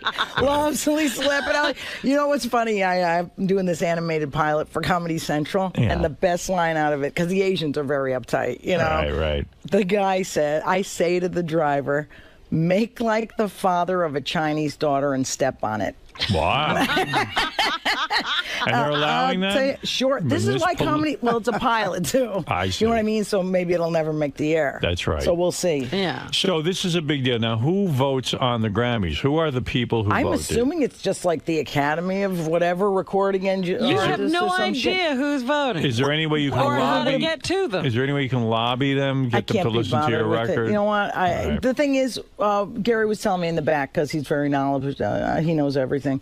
He said that Warner Brothers, which is my record label, will all vote for Warner Brothers Records. Right. So, you know, they'll all vote for us. You know, even though they never heard of me, it doesn't matter. Right. But I mean, I'm the only chick. You'd think that they'd go throw the cunt a fucking bone. Right. You know, she's 46. She ain't getting any younger. Right. Let's move it or lose time it. to give If her I a- said I'd cancer, I would get that goddamn award, because the say minute it you have the then. cancer, Well, say especially it tit then. cancer these days, you're I mean, a freaking celebrity. How did the Gene Simmons roast go? Oh my God, dude! You were on that dais. I It mean, was the best. Did you It was- roast Gene Simmons? Why did you roast? I'll tell you why. Okay, I'm at Canyon Ranch, and Shannon Tweed rescued me from a desperately lonely dinner one night. Shannon Tweed is the wife of Gene. the Conjugal- concubine. Yes. Right. She's at Canyon Ranch. Yes, they go there on vacation all With the Gene. time. Gene hardly ever shows up because he always says he'll go, she told me, but then he says he has an opportunity to make money, and he's a Jew, she says. She Right. says this. Right. He's a dirty Jew who's looking for money. I said, I totally agree. Right. But she goes with the son, who's hot, but 18 and miserable there because it's all old cunts working on themselves. Right. So it's her and the sister. Tracy goes, her sister, and the two daughters, and this poor Nick who sleeps all day and could give a fuck less. Right. So they go, and Shannon rescues me one night when I'm sitting there reading by myself, and she goes, oh my God, is that my husband's favorite comic? I'm like, yes. So we're talking about Flavor Flav roast, and I go, you know, we should roast Gene Simmons. I said, because he's a good sport. He could take a joke, and Right. he loves being talked about. This guy loves Oh, publicity. please, any Oh, attention. God Any almighty. attention, yeah. So she says, you know, that's a good idea. We thought of it, and we're going to have Carrot Top to it. I said, oh, my God. I said, you know what? I got to rescue this Gene Simmons from Carrot Top. I mean, this is a fate awful. What's he going to do? You know? He doesn't really roast. Pull out his cunt. It's horrible. It's fucking disgusting. So you don't like Carrot Top? As a friend, yes, but he ain't a roaster. You know what I'm saying? Right. He has these props. He pulls them out. He gave me a big black penis as a prop. I said, that's a dildo. Put it in my suitcase. What a fucking jerk off. So anyway, these fucking people. Right. Nobody does roast right no more. Right. So we go to do the roast. They call me, and this fucking Jew, Simmons, goes, okay, it's not paid. How the fuck do I get talked into a non-paid roast on a week off? And he goes, my manager had a fit. She goes, you're not doing it. And I go, listen, you fucking whore, I'm doing it because they said Donald Trump was going to be there, who I love, Steven Tyler from Aerosmith, and Cher, to meet Cher. I'm a big fag hag. I would love that. Right. Well, by the end of the freaking month, it ends up none of them are showing up. We got Puck, Downtown Julie Brown, and Corey Feldman. No. This is a budget. See Thomas Howell, okay? Oh, my God. This must have been the worst roast ever. You know what was funny? It was he was there. I did a joke about them. I said, he's out of the business so long he had to change his name to Nobody Sees Thomas Howell. But the roast itself, I never thought I'd say, hey, I owe Comedy Central a big apology. This A&E is the most disorganized cocksuckers. Because what it is it's not going to be on that Family Jewels he does. Or as we call it in the industry, the Osbournes without the talented father. Right. So we're going to do the roast. It's free. My manager goes, you're not doing it. I said, hey, let them fly. They end up flying me in, which is nice. Right. They end up giving me the nice hotel. Boom. So we do it. Right. This roast started an hour and a half late. You're sitting there sweating to death because it's a rock club, which is the worst audience for any type of comedy. Yeah. The Key Club, it's like this hip, cool metal. And like Scott Ian from Anthrax is there, the guy from Quiet Riot with the dead lead singer, all this shit. Wow. Oh my God. And then the loser Deus comes in, you know, and then it's like fat Ralphie May, that fat guy who looks like he swallowed the Wu-Tang Clan, a 400-pound wigger. What is that all about? And, it was horrible. So Dirty Jew Jeff Ross is the host, who I love. He was really funny. And then it just kept getting downhill and downhill. And poor Gene, this is him. He comes in with those big kiss boots. Up to his thighs. Up to his thighs. 900 years old. They're so tall. He goes, 5 women walked him down the stairs, and it was not because it was like hot. It was because he couldn't keep needed help. Yes. You mean these women couldn't keep their hands off him? Yeah, and they were acting like all sexy with him, and he's like, oh my God, you know? Yeah. So he's walking down the big, you know, they have those light up eyes, the demons on the feet and everything, so he's coming down. He gets on stage and he goes to do a tongue move where he like goes to lean over, he falls. He fell down right there. He fell over and they had to retake the whole thing. It was like the funniest thing ever. That's what they should leave in. What are you, crazy? Reality. So we're sitting there, and the people who are roasting him are like his wife, you know, some comics, of course. Paul Rodriguez, they added a spick. They add uppity Paul Mooney at the last minute, so I got to worry about saying the N-word. This one is all uptight. Yeah. Then this Danny Bonaducci comes in, who's insane, as you know, and he was actually well behaved compared to Steve-O. I know Craig Gass told you, Steve-O was literally urinated 3 times on that day. He was that nutty. No, it was really out of control.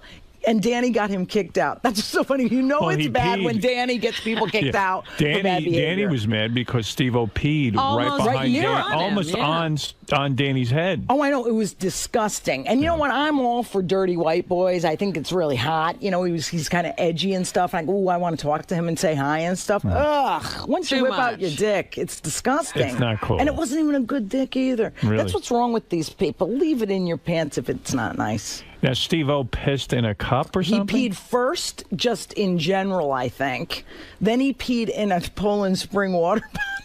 And then he peed in a cup. So I was like, somebody's going to pick up that drink, like Craig Gass or somebody, and drink that shit. Oh, my God. Okay, so it's the longest roast in history. So you probably couldn't even drink because you're afraid you don't know which cup it is. Yeah, I was like, I am sticking with whatever I got here. Forget it. So I'm like, oh, my God. So the roast is going on and on. It didn't even suck that bad, though. Like, a lot of the guys did good, but okay. They made all jokes about me, of course, because by the end, they're all chanting Lisa, because they want me to get everybody back. So I end up doing really good. I have fun. then this, it's all for supposedly, it is for charity. He did it for the Wounded Warriors. Well, he brings out these military guys, and they give him the flag from whatever country we're fighting in, and it was sweet, you know. And he starts getting teared up. I thought that was kind of cute. It's supposed to be a roast. Yeah, I know. Yeah. And then I go, oh, it was worth doing because these fucking guys with the hand blown off, this is nice. Right. Wrote it all off for charity. I Right. felt I was a gentleman about that. Yeah. I You did. are a gentleman. But the jokes about this, Gene Simmons. Do you want to hear some of my jokes from Gene Simmons? Yeah, what did you say about Oh, my Gene? God. Okay, Gene Simmons really got it really good that night. First of all, I said, oh, yeah, these are good jokes. Okay, first of all, I said, we're here to roast a guy who's such an annoying Jew. If he was born during World War II, Schindler would have said, list? What list?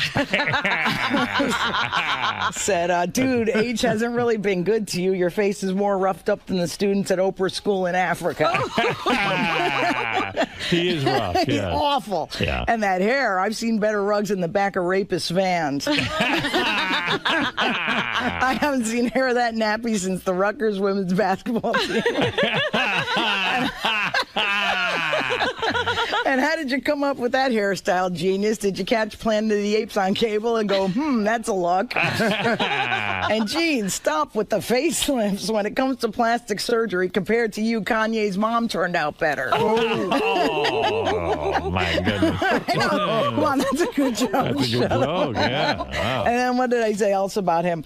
Oh, yeah, I go, Danny Bonaducci. Oh, my God, I got him pretty good. I go, Danny Bonaducci's there. What a rageful, angry mess. I go, you beat up Donny Osmond and Greg Brady. Wow, you've beaten more queers than AIDS. That got an applause break because everybody hates him. And then I said the joke about C. Thomas Howell. Then I said that Gene Simmons is a huge star. And, of course, Chris Angel sent a tape. You know you're big when that happens. He can't even show up. I go, Chris Angel. Chris Angel's looking for publicity anywhere he can get it. Exactly. And it was unfunny. He knows not to do this shit. Danny Bonaducci, what a great guy to have at a roast. Oh, he is good for fodder. Right. I said, Chris Angel's so irritating. When I watch his show, I always root for the wood chipper. And then I said, oh, Craig Gass. I really got Craig Gass good. And I said, surprised to see Craig Gass here tonight. I guess that means Frank Caliendo said no. I love Craig. He's been a great impersonator. I think he should do his Owen Wilson impression and kill himself. And then I said, Gene has, of course, killed music. I go, Jesus, the Jews killed Christ. Music, too.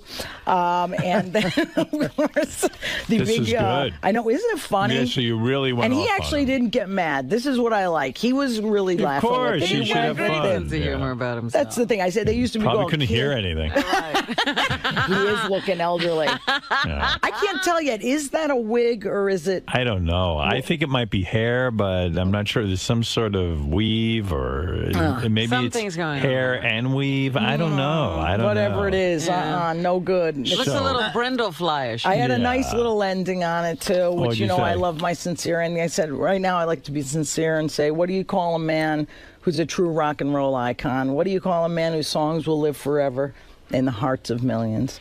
You call that man John Lennon. But he's dead, so all we have is this untalented windbag.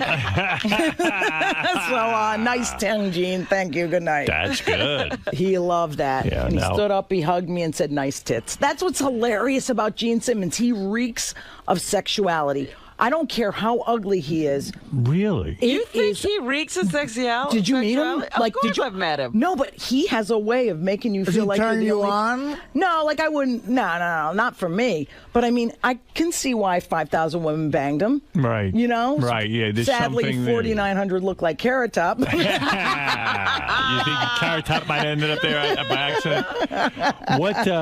So do you hear from a Carrot Top when you make fun of him like this? Well, no, he likes me because I'm He does. kind of friendly with him Right, through right. Larry the Cable Guy. And so he's like, oh, that was great. Thank you. I said, oh, you were really funny. He let me keep the black dildo. I thought that was nice. That was nice. That's a of him. team player. Yeah, that's a good guy. Now, so you didn't get paid for the roast, and then I guess Gene told you, look, it's for charity. But then didn't Yeah, it was now, just now nice. isn't he selling it on DVD? Yeah, but that all goes to charity. It does. Yeah, and I can't say I doubt him. Okay. You know, because I think he's a money-grubbing heeb, but I'll tell you something, not a dishonest money-grubbing heeb. Right. There's a big difference, as you know. He's very honest. Very honest. But nevertheless, you will call him a heeb. Absolutely. Lisa, you are delightful. I want to tell people about what's going on with you. Not Unfortunately, only the people don't get to vote. Yeah, if I did, I think I'd be a clear. Although Lopez, he's hot. Well, but all He's the a funny Mexicans guy. are illegal aliens, so they can't vote. So you know, I think I would be a winner. I hope you win. I'm a fan of your comedy albums, Thanks, and it would be man. nice to see you honored like this. You're Do right. they present this award No, this will on be TV? with. No, I think this will be the loser, but we'll get to go. I'll take my parents, you know, before they die or something. They present this one before the actual Grammys. That's weird because you'd want to hear a comedy guy's acceptance You would think speech. so. That's true. You would think so, but they don't. That's one of those they keep off of TV. It's in between best polka album and best zydeco album. It's really a hot category. I'll right never there. forget sitting there with Sam, and they didn't give it to him. I know. They killed him. Just Still, killed though, him. a Grammy is such a big deal to a comic because that's what, you know, Richard Pryor won one, Right. George Carlin, that was their biggest We're thing. at the pre-ceremony, and Sam turns to me and he goes, I don't give a shit. I'm going up on stage now, and I'm going to say, fuck 𝗵𝗵𝗄𝗿𝗍. I said, Sam. That'd be hilarious. Yeah, though. but Sam was on the balls of his ass. He was already being sued by a movie studio. Oh. He had just walked off the set of a movie. They had already invested $5 million. Took or something like okay. Yeah, okay. he took. And I said to him, Sam, look, man, you got to use your common sense here. You're trying to get back in with Hollywood, and you go up there and you start trashing the Grammys and everything. I Right, said, you're going to be fucked. I said, you didn't win. Be a little gracious.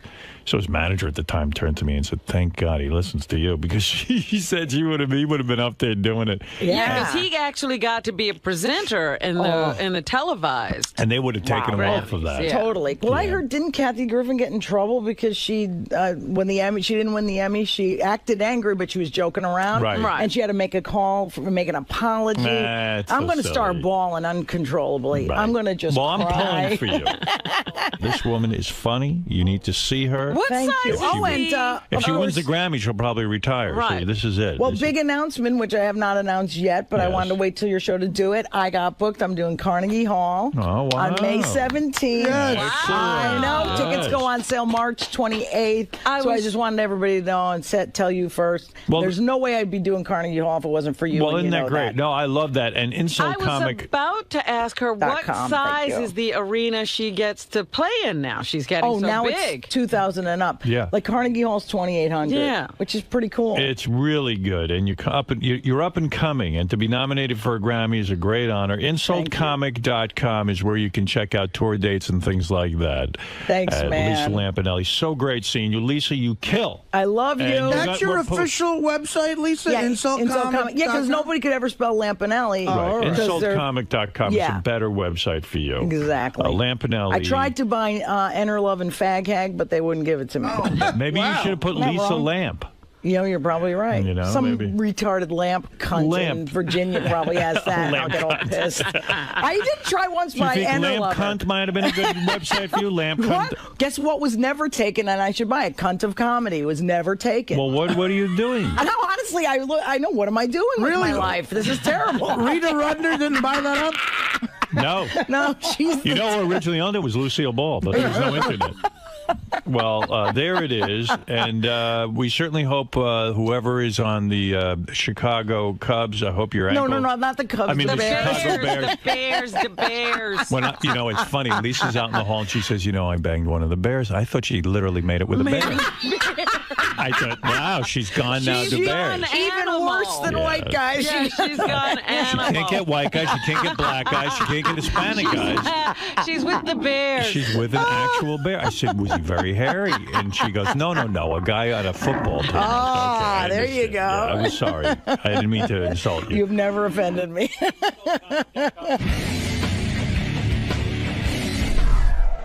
Lisa, look at you. Okay, that was fun. Sorry, dude. I'm sorry. It's okay. Yeah. I'm just a big celebrity now. What can I tell you, man? You used to come out right out and talk to me. Now you're kind of like, no, go on. I'm talking, and Gary, you got a lot of nerve even wanting my time. You know what this is going to cost you, bitch? You're a movie star. You're doing Carnegie Hall. You're Grammy nominated. I know I'm in trouble with an NFL player, probably. That's right. You're banging pro football. I banged only one, but you know what? Probably never again, because probably mad that I said he had a weird dick. But you know what? Too bad, because you all have weird dicks when it comes down to it. Just get vaginas, guys. We'd be more comfortable with our own. So what's next? Are you going to go to professional baseball? Or? Fuck, a bowler, maybe a fencer, maybe. Maybe a mime. I just feel bad because they all have girlfriends, you know? Really? Well, he's not married. He's only 22. I wouldn't fuck a married guy, but I just always feel like weird that I'm going to get a text from him going, bitch, why are you talking shit? I said, what am I going to do? What else I got to talk about?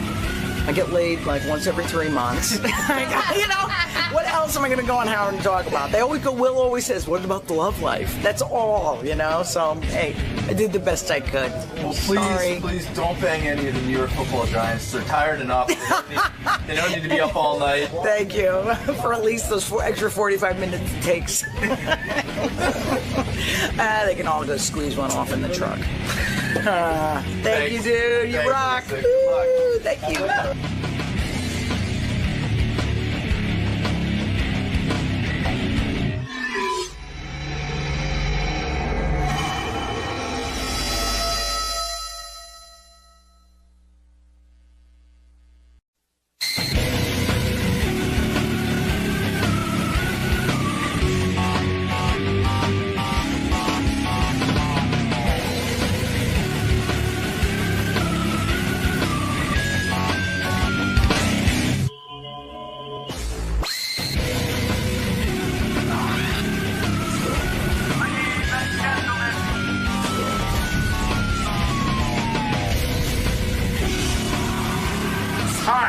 Don King, and I'm here to see my dear friend Howard Stern.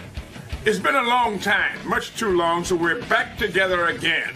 We got a great event here on Saturday night at Madison Square Garden. 𝗪𝗄 takes on Roy Jones Jr. It's going to be fabulous, and you heard it right here live and in living color on Howard Stern TV. All right, listen, Don King is stopping by. He's promoting the 𝗪𝗄 Roy Jones Jr. fight this Saturday night at 9 o'clock on pay-per-view. Haven't seen him in a while. Roy Jones, he's fun to watch. That guy's a you know what I remember masterful boxer. I remember about Don King that in the last election, he was really campaigning hard for George Bush. I just wonder if that pays off for him in any way. Like, does Bush ever have him to the White House? Or Oh, he can't have him to the White House, can he? I just wonder how that... There he is. There's He's Don going to be in Lincoln's bedroom? Beautiful jacket. Good Lord, what the heck happened over there? There's an explosion of diamonds. He's got a beautiful jacket. That is very nice, Mr. King. Are those non-conflict? Are those conflict diamonds that you're wearing? Oh, yes. Oh, they are. Oh, he goes for the conflict diamonds. They're the best kind. Don King, I haven't seen you in a while. Good to have you up here. It's great to be back with you again, Howard, and I'm just so happy for you. Congratulations. Thank You're you. the man. Thank You're the you. man. Thank you. Thank you, and so are you. Now, we'll get to the fight, and I told everyone you're promoting it, but I remember in the last election, you really campaigned hard for George W. Bush. That was your guy. Yes.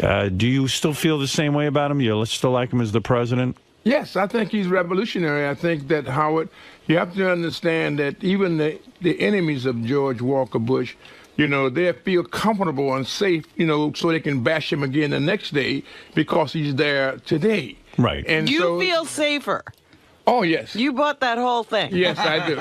Yes, I did. I bought it. Let me tell you. He also bought that jacket. Yeah, well, see, he doesn't make great decisions all the time. Right. I like the jacket, Ron. But after, like, you were very vocal in your support of George W. Bush. You even went around the country and campaigned for him. And some people said your support for him in Florida and a couple other places where you campaigned hard. Ohio. That helped turn some of the black vote around for him maybe a little bit and really helped. Does he reward you in any way with the trip to the White House? Have you ever met the man? Do you ever get to hang with him at all? Or is your reputation too crazy? Well, no, I do. I see the man, but he's about America, Howard. It ain't about George Walker Bush. He's the leader of this great nation, but it's about you and me. The same things that happened to you, you know, when you were on radio and they kept trying to contain and restrain you. Right. Now you have the freedom to be able to express yourself and to be able to do it with the rights and liberties of this great nation called America. So it doesn't help you in any way to support the president in terms of like maybe a little perk like a trip to the White House and you get to hang out at a function or anything like that. And that never materialized. There was no thank you note? I've been to the White House several times. Oh, you have? Yes, Were you invited or? Oh, yes. It was always. Did they throw you out or? You know you can't storm the Bastille. Right. You got to be able to be invited, but it's about the American people, black and white alike, people working together. Now the thing is turning because of the different types of wars and things that they say about Iraq, which I was down in Iraq over the Thanksgiving Now let me ask holiday. you about that. You went to Iraq over Thanksgiving. What does Don King do in Iraq? In other words, like I know like a stand-up comedian would entertain the troops with comedy, or a pretty girl would go out on stage and maybe sing a song. What does Don King do? When you get to Iraq, were you there as an entertainer? I was there to lift the morale, to be able to discuss with them and let them know that the American people at home loves them, that they support them, and all of them were very exciting. And I'm going to tell you something else. They all want to stay the course. You know what I mean? While we sit back and debate one way or the other back here in the comfort and the safety of our studios and the homes of America, they're on the front line putting themselves in harm's way to defend just those provocative things that we're saying and doing in their regard.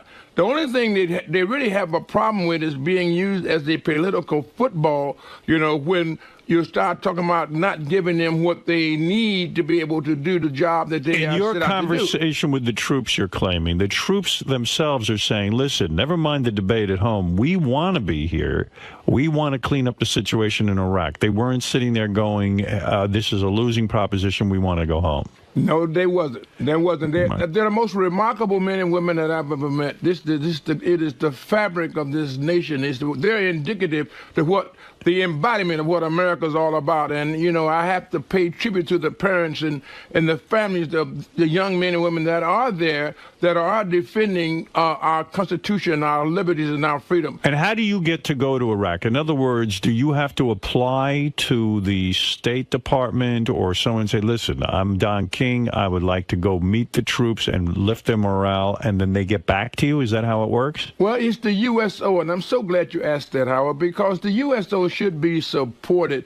They are the ones, they're the facilitators, you know what I mean, for families, friends, for whatever happens, sad or good, you know, for the troops and their family. They facilitate, you know, every way they can to help these men and women that are fighting for our freedom. Right. And so the USO, you know, through them, You called them. Yes. You called the USO. Are you a contributor to the USO? Are you a charitable man that way? Yeah, listen, I am steadfast, dedicated, committed American for this nation with its iniquities and injustice, but I also extol its virtues, you know, and good things for this great nation. So it's a. How old are you now? Are you 76? 76. You look good. You look very well. Did you fight in Korea? Was that your war? No, it was. No, I didn't fight in Korea. He fought in Cleveland. Yes. Right. Did you serve in the military yourself? No, I never had the opportunity or the privilege. How did you get out of the draft? How did you manage to avoid the draft? I think it was jail. Yes, I was in jail. Oh, that's a smart move. It's better than breaking your arm or saying you're gay. Those were the manslaughter charges. Yes. Yeah. So at least you got out of going to the Army. Well, I didn't want to get out of going to the Army. I would like to have been like, you know, MacArthur or Patton or somebody. You know what I mean? Right. But they were I tell you who's really a great guy. Might have been a great general. You know, the great guy is David Petraeus. He was my man of the year. General Petraeus. General David Petraeus. I was down there with him. You have a man of the year? Yes, he's a man of the year. I always select a man of the year, Robin. And a lady, too. You almost made it because you were right there at the top, you know what I mean? So let me ask you about Iraq. So when the USO approves that you go to Iraq, I know they send over a group of entertainers together. So who was on your tour? In other words, it's you and who else? Well, with me, I had a producer named 𝗦𝗵cie𝘄𝗿𝗿, and the troops named her 𝗦𝗵cie𝘄, and I had Richard Rubenstein. Richard Rubenstein, right here, right from he's Howard Rubenstein's son. You know, he's the PR man. But this is not an impressive group. I mean, where's Robin Williams? The troops must say, "This is who's visiting us." I mean, aside from you, I mean, who Richard Rubenstein's visiting us? Yes, but you know, Richard was with me, but he's a nice guy. I mean, but the troops don't know him. The fervor, the fabric of the nation, that thing that was in his heart that he wanted to be there just to see the troops, and he put himself in harm's way to do that. All right, so you put yourself. It was a great meeting. I heard that you put yourself in harm's way. Literally, you were up in a helicopter and you were attacked by. We don't know what it was. All we know is I thought it was Mike Tyson's lawyer firing stuff. The machine guns began to go off, and we don't know what was going on. Right. But you know, that's they want to keep us calm. But they did give us a debriefing that let us know exactly where we are and what was going on, so it didn't have no kind of way for an excuse. In case you want to turn back, they gave you a great opportunity to. And you said no, even though they're firing at my helicopter, I want to go see the troops. You didn't care about your own life. You didn't care about. You weren't scared. No, it was. Do you wear body protective armor? Yes, they make you wear body armor and give you the hats and the black jackets and all the different things that they do. I mean, it's just a wonderful experience, and to witness that, you know, is indescribable. But where do you go? Are you on stage talking to people, or are you just? I'm right there. I went to the hospitals. I went to Ramstein. I went to the other hospital. There's two of them there in Landstuhl, and so then I went from there. I went to Kuwait, then to Iraq. And then you get in Iraq, I went to 3 or 4 bases there, wow. you know, the Anaconda and all those different bases that we have that are down there. I was in Warhorse, which where the big gathering of the troops was. Right. And you talk to them about things at home. You talk to them about, you know, how we love them and how we support them and what they're doing, what a great job they're doing. Oh, you see, I always thought it was a show where you sit there and you sing a song or something. But you're saying you just walk through the hospitals, you talk to the people, and you just kind of hang out. And it's like, hey, a hangout day with Don King. That's what it is. And, you know, and a lot of them are coming to the fight on Saturday night. You know, I invited them, some of the troops, I invited them to the fight. You know, some of them that were in the hospital that would be out at this time, and they have accepted and they're going to come. We'll have them and introduce them. How is the fight game? Be honest with me right now. There's no big superstars, right? I mean, you need a Mike Tyson. You need one of these guys who are a big draw to bring the excitement and all that, right? I know you got a big title fight coming up, Tito Trinidad and Roy Jones Jr. Is that a title fight? It's a people's title. Oh, because I was going to say, neither of these guys have titles, do they? Yeah, but these guys, the icons, the legendary guys that have been there, and they never met each other, and so I've never seen such dedication and commitment to their training program. Tito's been training 6 months for Roy Jones because this is the best name in the world. How's the business now? You can't make the dough you were making for a while, right? I mean, no, it's you know, you have what you call a drought season because you just said it. You need stars. You need people who can relate. Now you got 2 stars, and these 2 guys really. A lot of people say, they can't do this.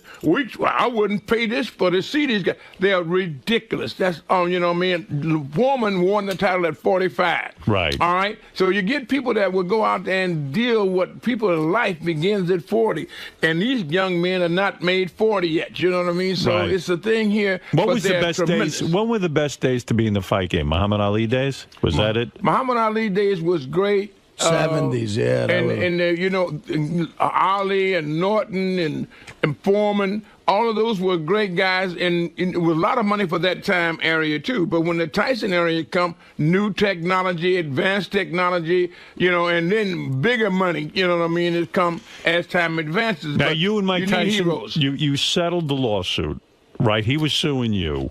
Yeah, we were suing each other. Going through the semantics of people blowing smoke in their brain, you whispering in their ears. So you finally paid him off. Yes. And it's behind you. Yes. You feel good about that. I feel good about just being an American. Right. No, but I'm saying you got to give him 14 mil, right? Yes. Right. No, but he was suing you for like 40 mil.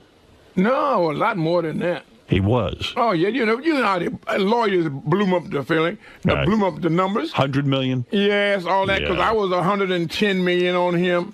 You know what I mean? So why do you think someone said he settled, he felt he could have won the 100 million, but he didn't have enough money to pay for his lawyers. That's sad. I mean, the guy was... But that's not true. No. That's not true, you know, because his lawyers was working on contingencies and everything else, you know. Right. They got, listen, the first thing that King Henry said, we would kill all the lawyers, you know what I mean?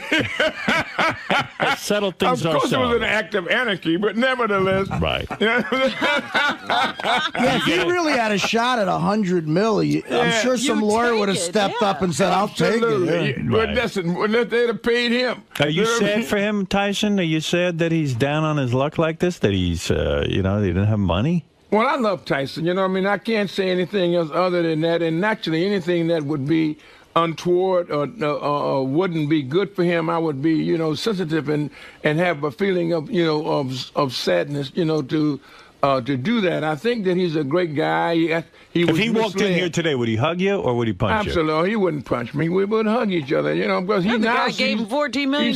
He sees the error of his ways. You know what I know the other day. No, I think I would punch him. You do, Mike? Yeah, I think I'd walk in and punch the shit out of this guy. Yeah. So, but you know, Don, a lot of fighters have sued you.